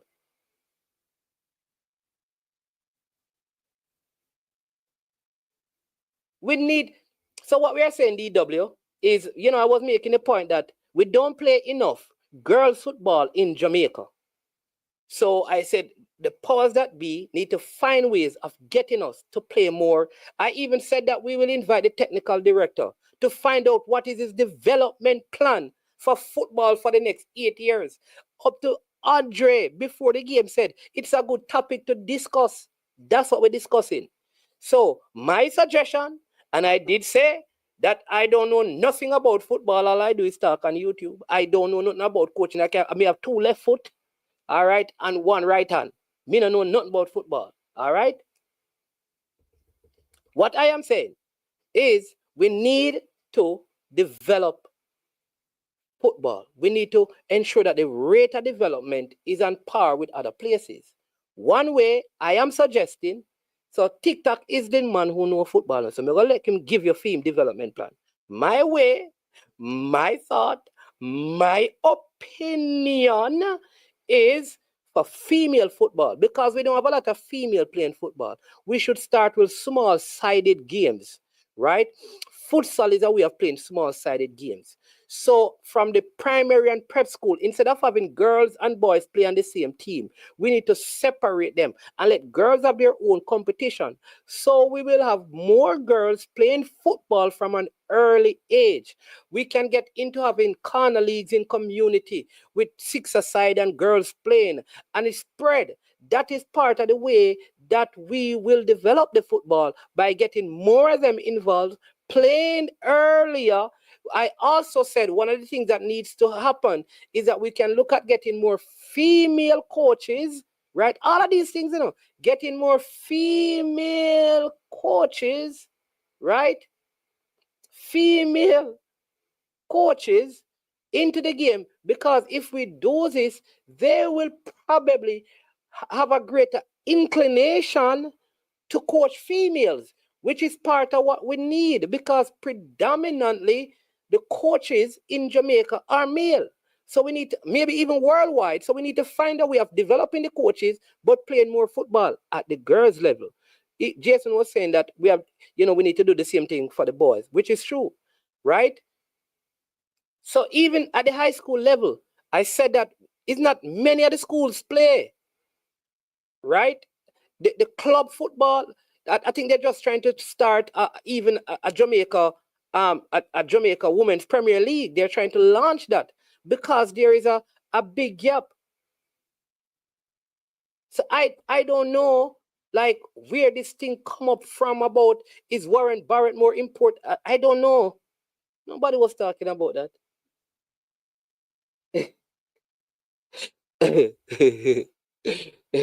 All right, boss. I hear you.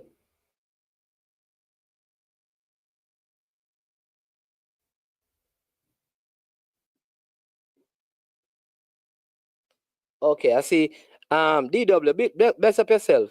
I am involved with youth football, and I have seen when the competition requires mandatory girls or co-ed teams, the boys team can't participate because they can't find girls. So we have unintended issues. Yeah, you know, I was making the example though, DW, of track and field. Like, We have a all island basic school track and field thing, you know. So I think like you could have a prep school girl competition because we have it in almost everything, you know. You have prep school. You have the girls and boys don't run together; they run separate. We have it in netball. We have it in other sports in the primary and prep schools. So we should do the same thing for football. See, Simon, big up Simon.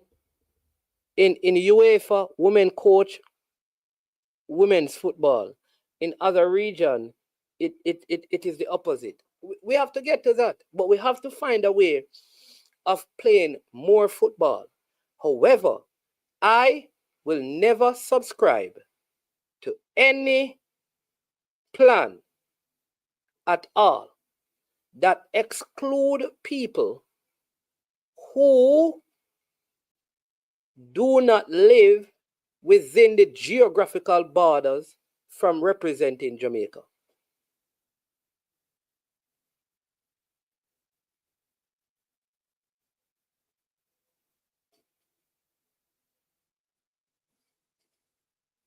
Yeah. 3 versus 3.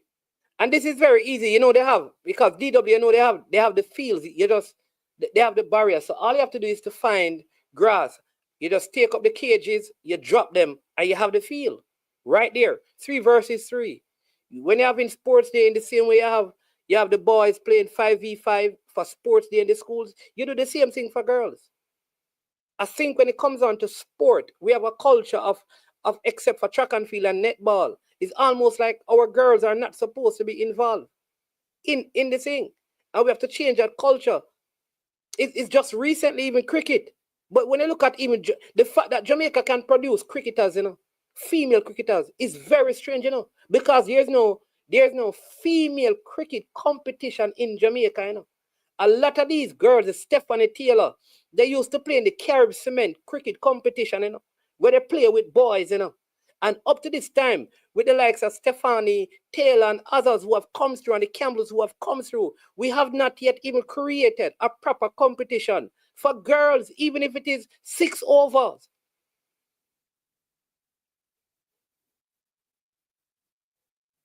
It's like swimming and those things. We really have to look at it because there are probably more Stephanie Taylors out there. Nation, yeah, they played in the Caribbean Cement cricket. That's how they developed. It's not like there's any sort of like there's any sort of female cricket. It's not.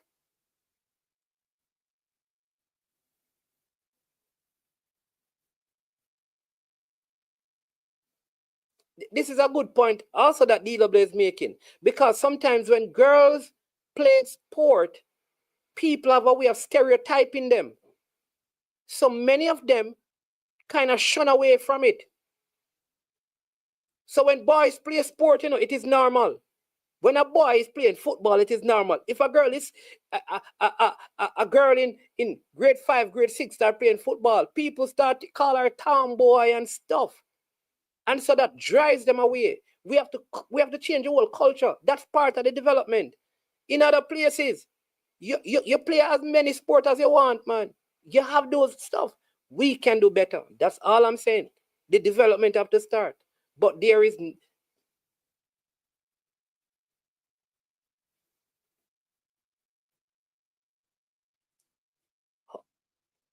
How are they not developing girls anywhere in the world? What are you like? I don't understand. I wish like this person named TikTok could call and because I don't understand what he's saying. And I know the people are saying don't respond. They're not. You boss. I know girls who are part of the Jamaica senior women's team that in their early development, they played a lot of futsal. It was not the only thing, it was one of the things. I know at least 4 in the present team that futsal, they played a lot of futsal. At least 4 right now.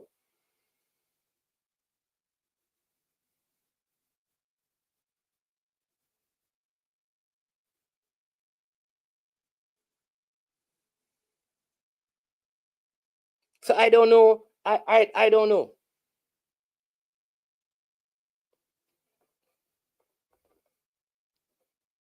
And don't tell me about anywhere else TikTok like you're the only one who has been across the world.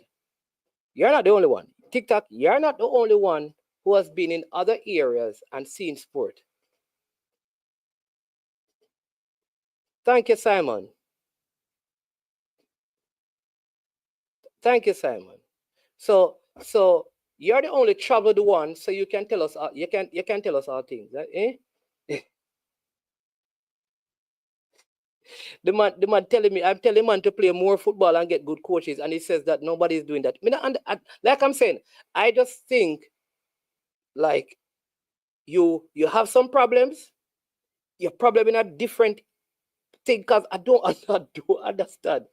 I don't understand what you're arguing, because I'm saying play more football and get coaches, and you're saying that that is not happening anywhere in the world.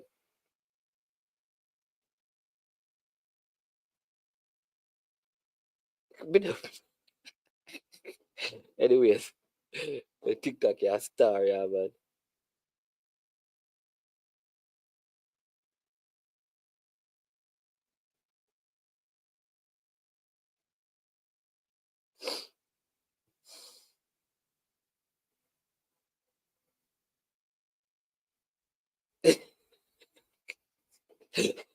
I'm telling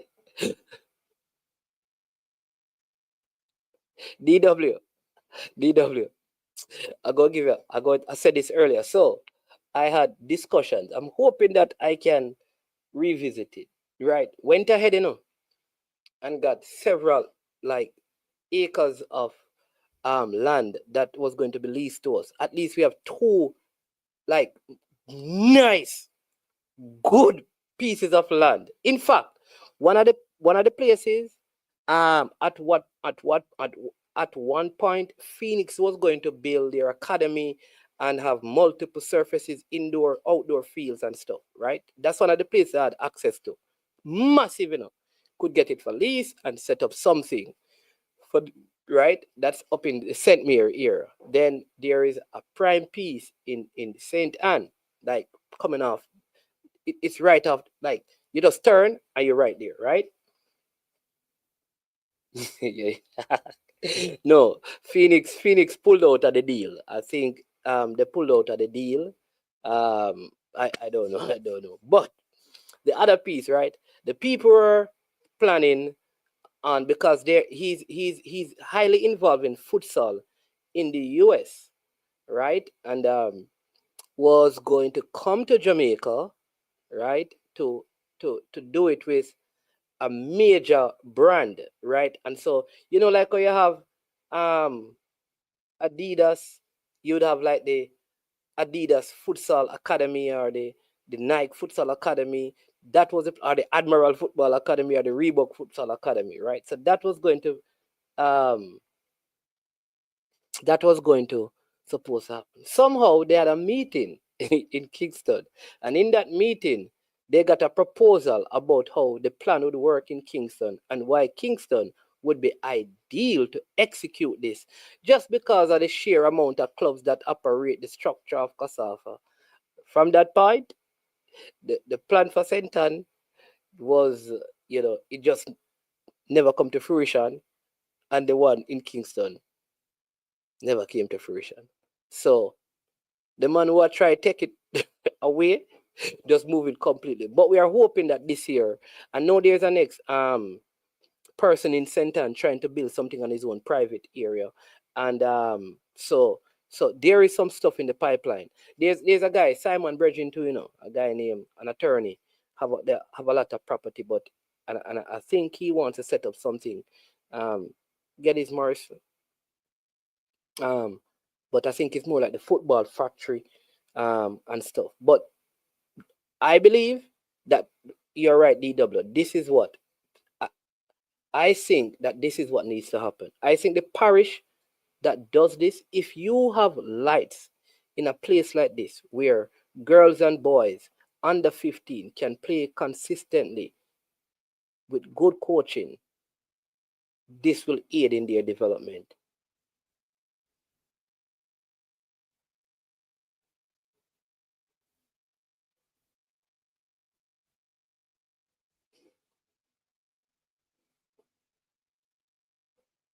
Ah, mercy. Oh, the thing, man, is when you're deviating from the norm and reinvent the wheel. Female footballers are not developed from playing futsal.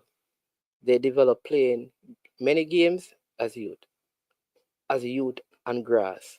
Tell the JFF more league. All right, so TikTok.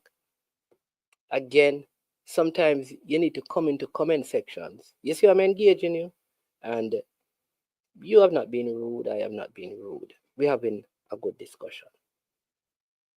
Didn't I say that this is one way, I believe, and we must not argue, but all of us will come to with our ideas. So you have a next idea. You are saying play more games on grass. There are some areas that you will not have enough girls playing to have games on grass. And futsal can play on grass too, if you want. It is the same rules. It's small-sided games. That's the idea though, in closed spaces. Even if it is three-sided, it can be a league. You're probably not going to find a place where you have 200 girls, but you may have 30 that you can have playing these games and they are developing. So my idea don't need to be rubbished. So your idea don't need to be rubbished. That can happen while mine is happening. Why you believe that for your idea to work, every other idea must be wrong? Come on, man.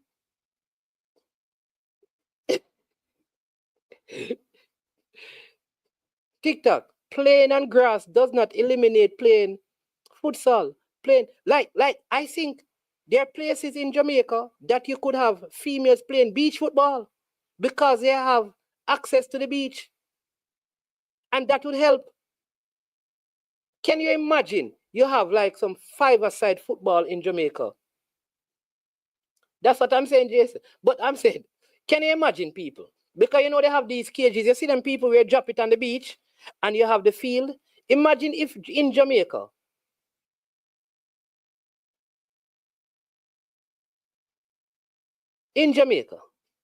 you know what people would go and flock if you have like female footballers playing beach football four-a-side? That's one way. So all of these things can be done. But what did I say? What is the most important thing? More coaches, especially female coaches, and more football. And TikTok,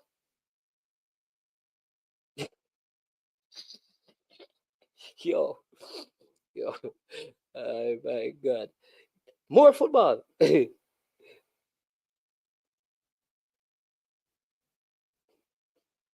No, I use futsal. That's what way. Hey, let me give you a good example.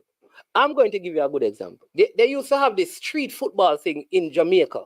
Who used to sponsor it? One of the major companies. And they used to have it all across Jamaica, and they used to have like the big finals and lots of money. Right? Guineas, lots of. Listen, you know how much players move from that and end up playing in Premier League? They were not playing in Premier League. And in that little league, the street football, it was across every parish. Several players who were just playing in their communities started playing in the Premier League. I am saying that there are some girls who can play some football who will never see in Jamaica. And part of the development is to get some football going there. It may be futsal. It can be beach football. It can be on grass. It can be on dirt. It can be street football. But the key is playing more football. So you don't have to rubbish a man idea to get your idea. All right? I did not say the only way to develop football in Jamaica is to play futsal. I never said that. I said let us bring all our ideas together. And here's the thing. Nothing is wrong with change. Nothing is wrong with change. That is why we can't go back to what we did in the campaign leading up to 1998. We have to change how we try to qualify Because as things and times change, sometimes you have to reinvent or adjust the wheel. Sometimes you have the donut and the thing, you have to change it and put on. You understand me? When you live in a place with all the pothole and thing, maybe you have to get some bigger tires. You have to change it. Sometimes you can change things. You don't have to reinvent it. You can make additions to it. Okay, all right, TikTok. You have a TikTok and football guru, but on management platform, he's either the man or TikTok. He's not football guru. But good discussion, my boss. All right. Again, we have been advised most recently that the likes have stopped going up, and therefore, because of the extended time of the show and 13 minutes remaining before we close, DW, you and I can.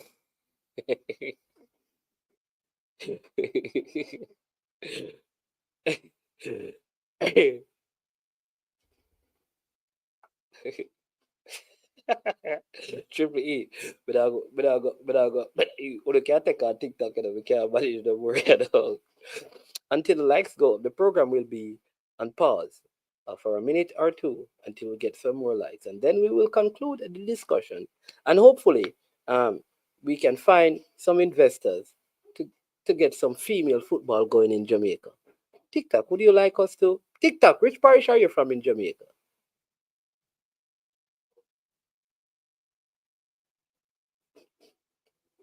Maybe TikTok, we can partner and start some football over your parish. I don't know. Hey, Jason Guna, champion have no female football Manchester. I was going to be like, yeah, then they link up Barry Watson, man, and make we see if we can start something. Think like Manchester High School have some good stuff down there. We can do something. I'm saying that, yeah, we don't need a lot of money. All I want, because the company that I'm talking about would have provided gears for all the, which is socks, tops, and shorts. The most expensive thing would have been the boots, right? So yeah. But I think even Manchester, like Manchester High School, they have good, they have a nice area. In fact, the James, which is Kerry James and Tony James, they have a nice turf, down there, with lights and stuff, you know that, yeah, that I'm sure we could keep something down even in Manchester. Yeah, primary, that's what I'm saying, primary and prep school. I hope that this year is something that I really want to do, I'm hoping that, them don't deal with me like how they deal with Spice. And that that we can get, I can get into the schools and see if I can get just even if I can get 10 schools in St. Anne to play a 4-side girls competition. I just need to get like, yeah, that's it. And you just want them to get to have a passion and a desire to play the game, and it starts from there. Have to get them playing. Big up in a Triple E. Yeah. But good discussion, you understand me? Good discussion. People have been good and well behaved today. No animosity, no quarrel, no fighting and stuff.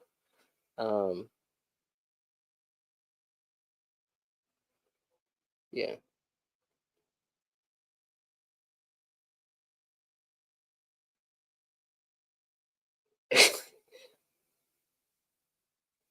How you mean they can't get a team? TikTok, you're wrong on that, man. You know that the James run a female team, a Last Perfectus female team that was in the league, and they're up again, and they run an academy down there now. What are you talking about?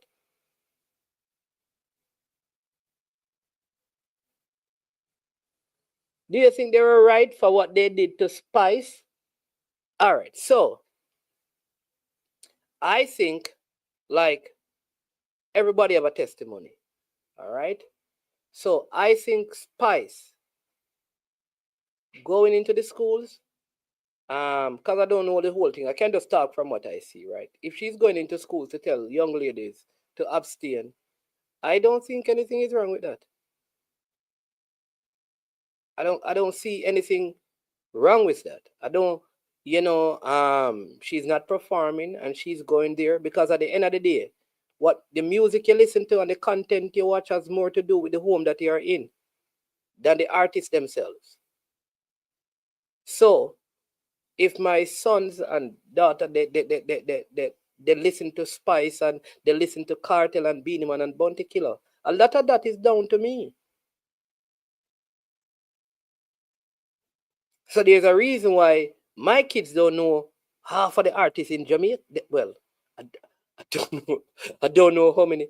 I don't think they even know some of the member of parliament and the minister, this and that in Jamaica. That, well, maybe my kids are not the best example still. But I am just saying,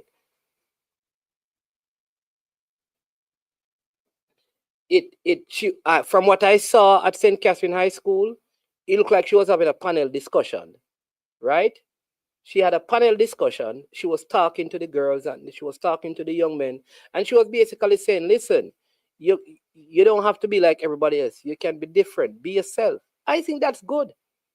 No, she said that she didn't go there as Spice. She went there as Grace. All right. No, what the pastor, I think the pastor was saying that until she has repented and get rid of her songs or something to that effect, that she's not basically qualified. I don't think so. I don't think so. What I'm saying, that if she was coming to your church to preach, if she was saying to the kids, you need to receive Jesus Christ as your Lord and Savior, and she not, that's a different thing. But for an adult who used to do all kind of things, come and say, listen, those things, like, much of these young men, many of these young men would love to hear somebody who have been to prison come out and tell them to leave crime and violence alone. So is that wrong for a man who committed murder, spent time in prison, came out of prison, and he goes and begin to talk? I listen, there's a program called Teen Challenge in Jamaica where they're taking people of life controlling habits. And a lot of those men, they take them into churches to sing and to talk to the guys about substance abuse and those things. So what are you going to say? You're not qualified to talk to other people until your life is completely changed? I don't agree with that.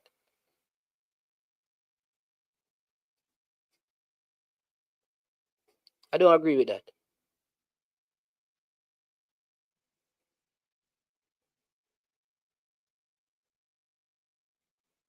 Because half of these girls ain't going to listen to that pastor. Half of these young men would never hear from that pastor because they're not going to TBC to listen to TBC. I will tell you this. The next time they hear a Spice song, you know what they're going to remember? Listen, Spice say, no, what you hear in the song is not how she live her life. And that's what they're going to know and say, well, we're not going to follow what the song say because Spice not doing it, so we should not be doing it. That is what they're going to get. But Spice soft still. Spice soft, man. Spice, it expects that nobody not going to criticize. Spice soft. Send this to her. Tell her, Mr. she's soft. She just keep on. Why she stop? Unless the school tell you not to, keep on doing it. And let them take act. What am I going to do? What will they do? If you got, if me the run a school, me invite her. I'm going to see what am I going to do? Well, lock me up. Lock me up. Get me fired.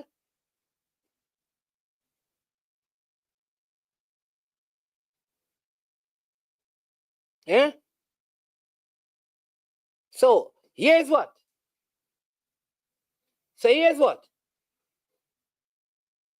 Oh, she said the school keep canceling. Here's what I want to know. I want all pastors to check where everybody get the money from when them give for tithes and offering before them take it. And anybody who going to work late who is a Christian, not honoring them boss and a give, tell them to take back the money. If perfection is the calling, then you need to check every dollar that you receive from the church.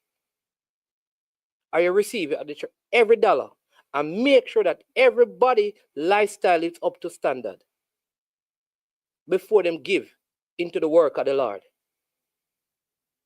Tell the government of Jamaica that when they're receiving anything to help with any, because a lot of these donations that Jamaica get from some of these major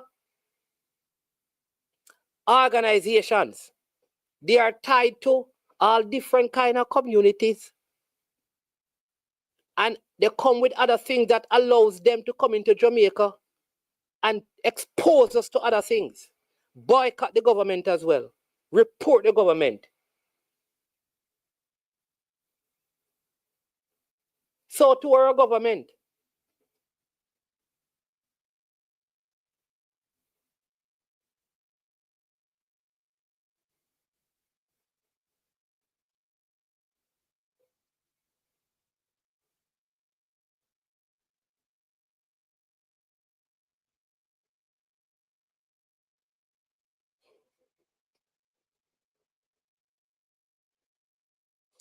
I can talk, you know. You don't have to invite management nowhere to speak. All I'm saying is that be very careful. You think Spice would come to church again now?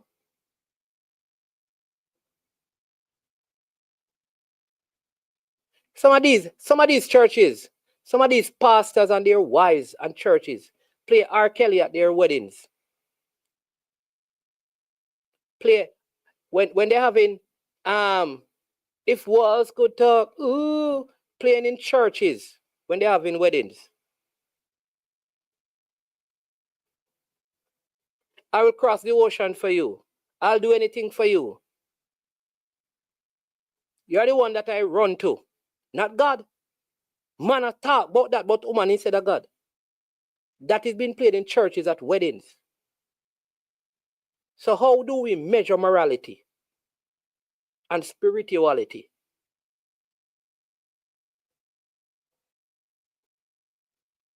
I want the Ministry of Education to call Waterford Primary. I want the PT Association in Jamaica to call Waterford Primary and tell them that every company that is not operating morally right, who give you any money, give it back to them. Like how Vice Car tell them, say, just give 1 million, tell the school to give it back. They don't need it. Tell the companies that are donating and the organization giving things to Food for the Poor, say, you're not moving morally right. So give back all, Food for the Poor, give back all of them things to them people there.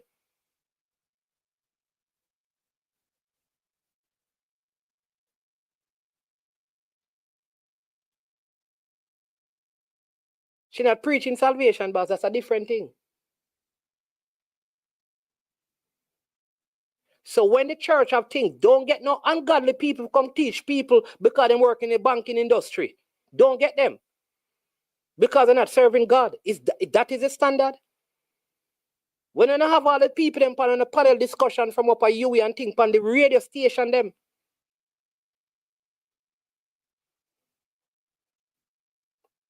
And things and them come and talk things. And they're not. Why are you having them? Because seeing that only people who serve God can talk to people about doing anything right. None of these gospel stations should ever have all some of them lecturers here from up at UE and UTech who call themselves ACs. But you don't have them come on and talk about people and give people advice about business. You want to go down the part there?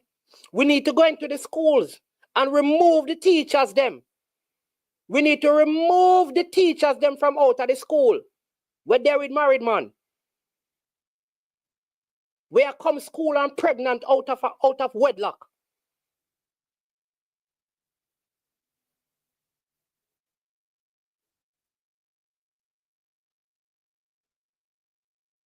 Remove them.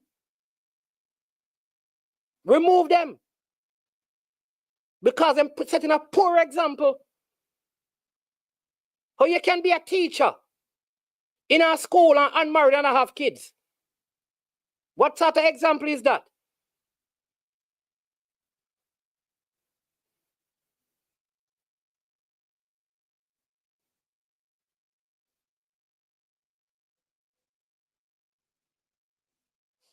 DW. I am saying that. But the man is married, having wife, and a teacher, and at school is with the man. You have to be careful. The engineers that produce some of these things for the churches in the studios and things. Them are Rasta man them. They believe in Selassie. Remove them.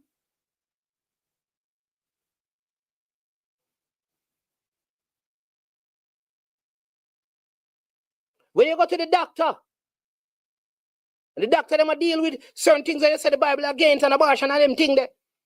Don't make them serve you. Don't make them help you. Is that the moral standard? Management talk.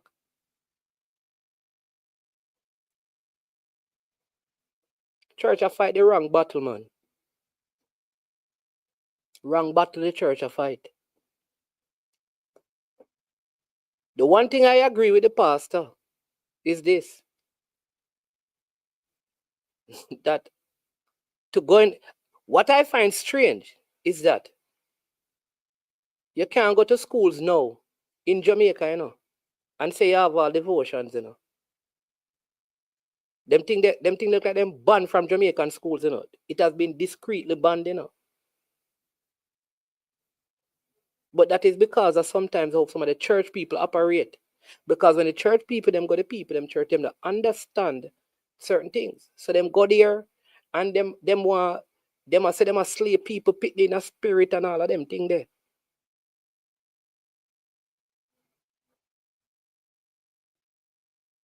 And while that may apply to your Christian kids, there are a whole set of people that are not exposed to that and don't understand it, and it causes confusion. God is not the author of confusion. The church fight the wrong battle. You think a spice are the enemy? We wrestle not against flesh and blood. We wrestle not against flesh and blood. Are the wrong battle we are fight. If you believe that there's an issue, go and pray. You fight her.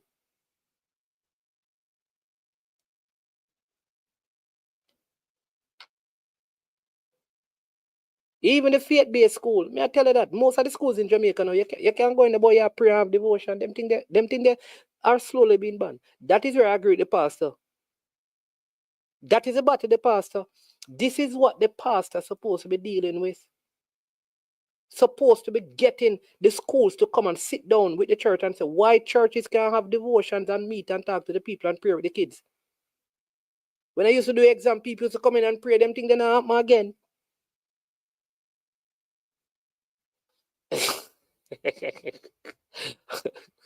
Ireland and Nicholas, behave yourself, you know. My negative having a problem, behave yourself, you know, my boss. Yeah. Some of these, Joe, big up a big one. Some of these people play all them elevation worship and them thing there. Them play Kirk Franklin, them sing Kirk Franklin. Hello, fear. You are. Them play them. Them play Israel Horton. In the church, them sing them song. But them practice is not right.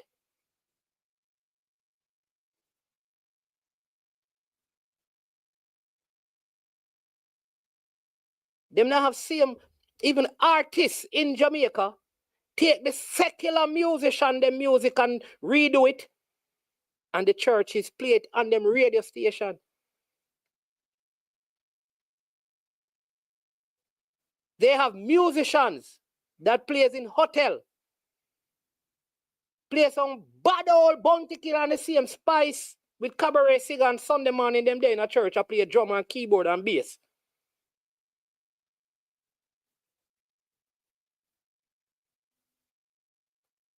What is the standard then? Give me the standard.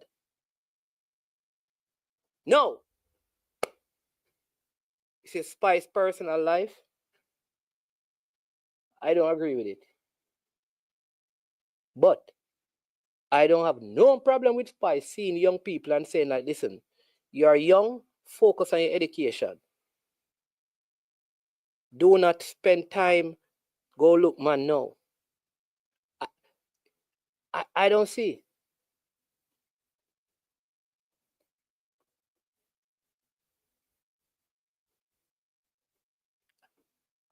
I don't agree with some of her life practices. Same thing with Carter, I don't agree with them. But he went to Waterford Primary now. Why should I tell him that you cannot give $1 million to help the school he used to go to?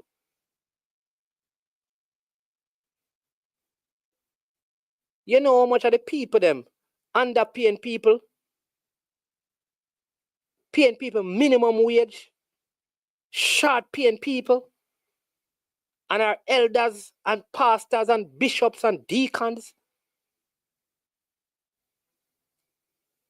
We're fighting the wrong battle. Spiritual warfare. No. Let me give you this. If the people who are saved and going to church, the women and the men, the women who used to be prostitutes and the women who used to do all kind of things, if they were open and honest to their own kids and going to school and say, listen, when I was 16, I used to be so and so. If they were going to school and say, listen, I took abortion and they begin to do those things, then Spice would not need to go there. If the church people who are saved by the grace of God were going into school and sharing the realness of their stories to these young people, yeah, then Spice would not need to go there because the kids will say, no, but the church people them come tell with this man, Spice, you're at top. You don't really change. You want to hear about the lady with the day here last week? How she's a minister now? And from she at 12, she have man. And how much time our family, if people in the church were going to sit down and talk to the kids about these things. But no. When them get saved, their past is erased, so them can't talk about it. But Spice can talk about our past. But different show, different topic. I'm out. Yo, big up on yourself.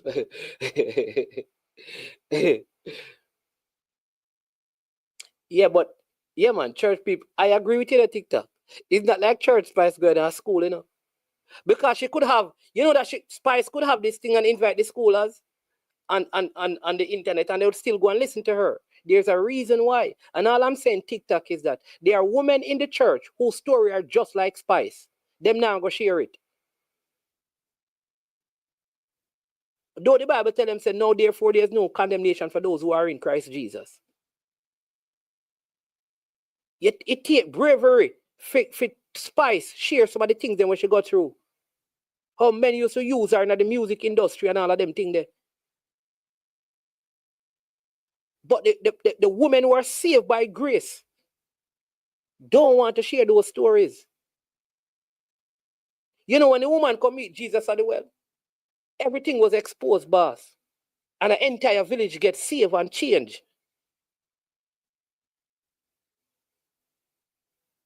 You know what Jesus said to the man them at the table and said, yo, one on the right here, so you know. One on the right here, so will betray me. And Jesus said, in fact, I the one when I'll give a piece of bread for eat. Everything was exposed. Who write Proverbs 31? Who? Bathsheba. Bathsheba.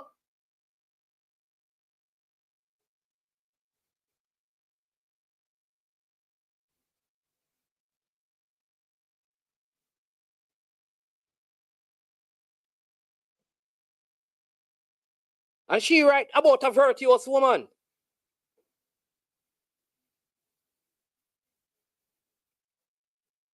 Anyways, big up on yourself.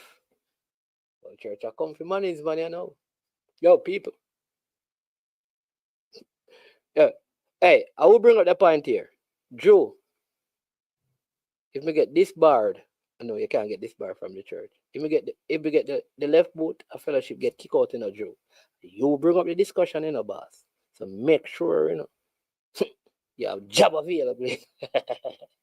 Anyways, people, big up on yourself for that. Go and leave with it, you know. Should have finished. Come on, man. Hit the like button, man. I will say them I will click the party. I said they will be spice. Hey, me don't want to do mix. Me don't want, but me don't run with them entertain in Jamaica, you know, because I don't want them go do no song about me, you know. You understand me? So nobody make nobody. Don't make it go viral, no. Make it stay right there. So we do it. All right, but listen. Bless up for the self, you know. I am managed, but this has been I Am Sure Sports, and as usual, big up TikTok. TikTok are the best. TikTok, I be agree for the same thing. Well, sure. The man take me on. I mean, the man agree for the same thing. Say football need development. Thank you, DW and Jason, because if they never talk to TikTok, he would ease himself, you know. Big up everybody. Listen, big up for yourself.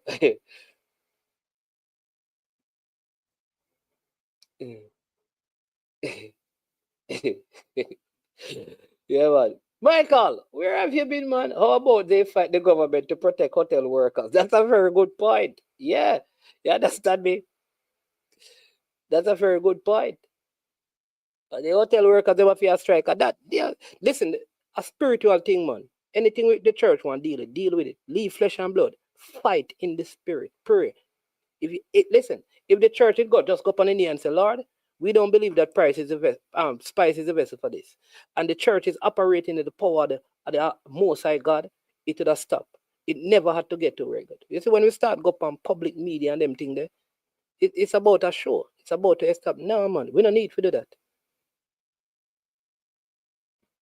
We don't need to do that.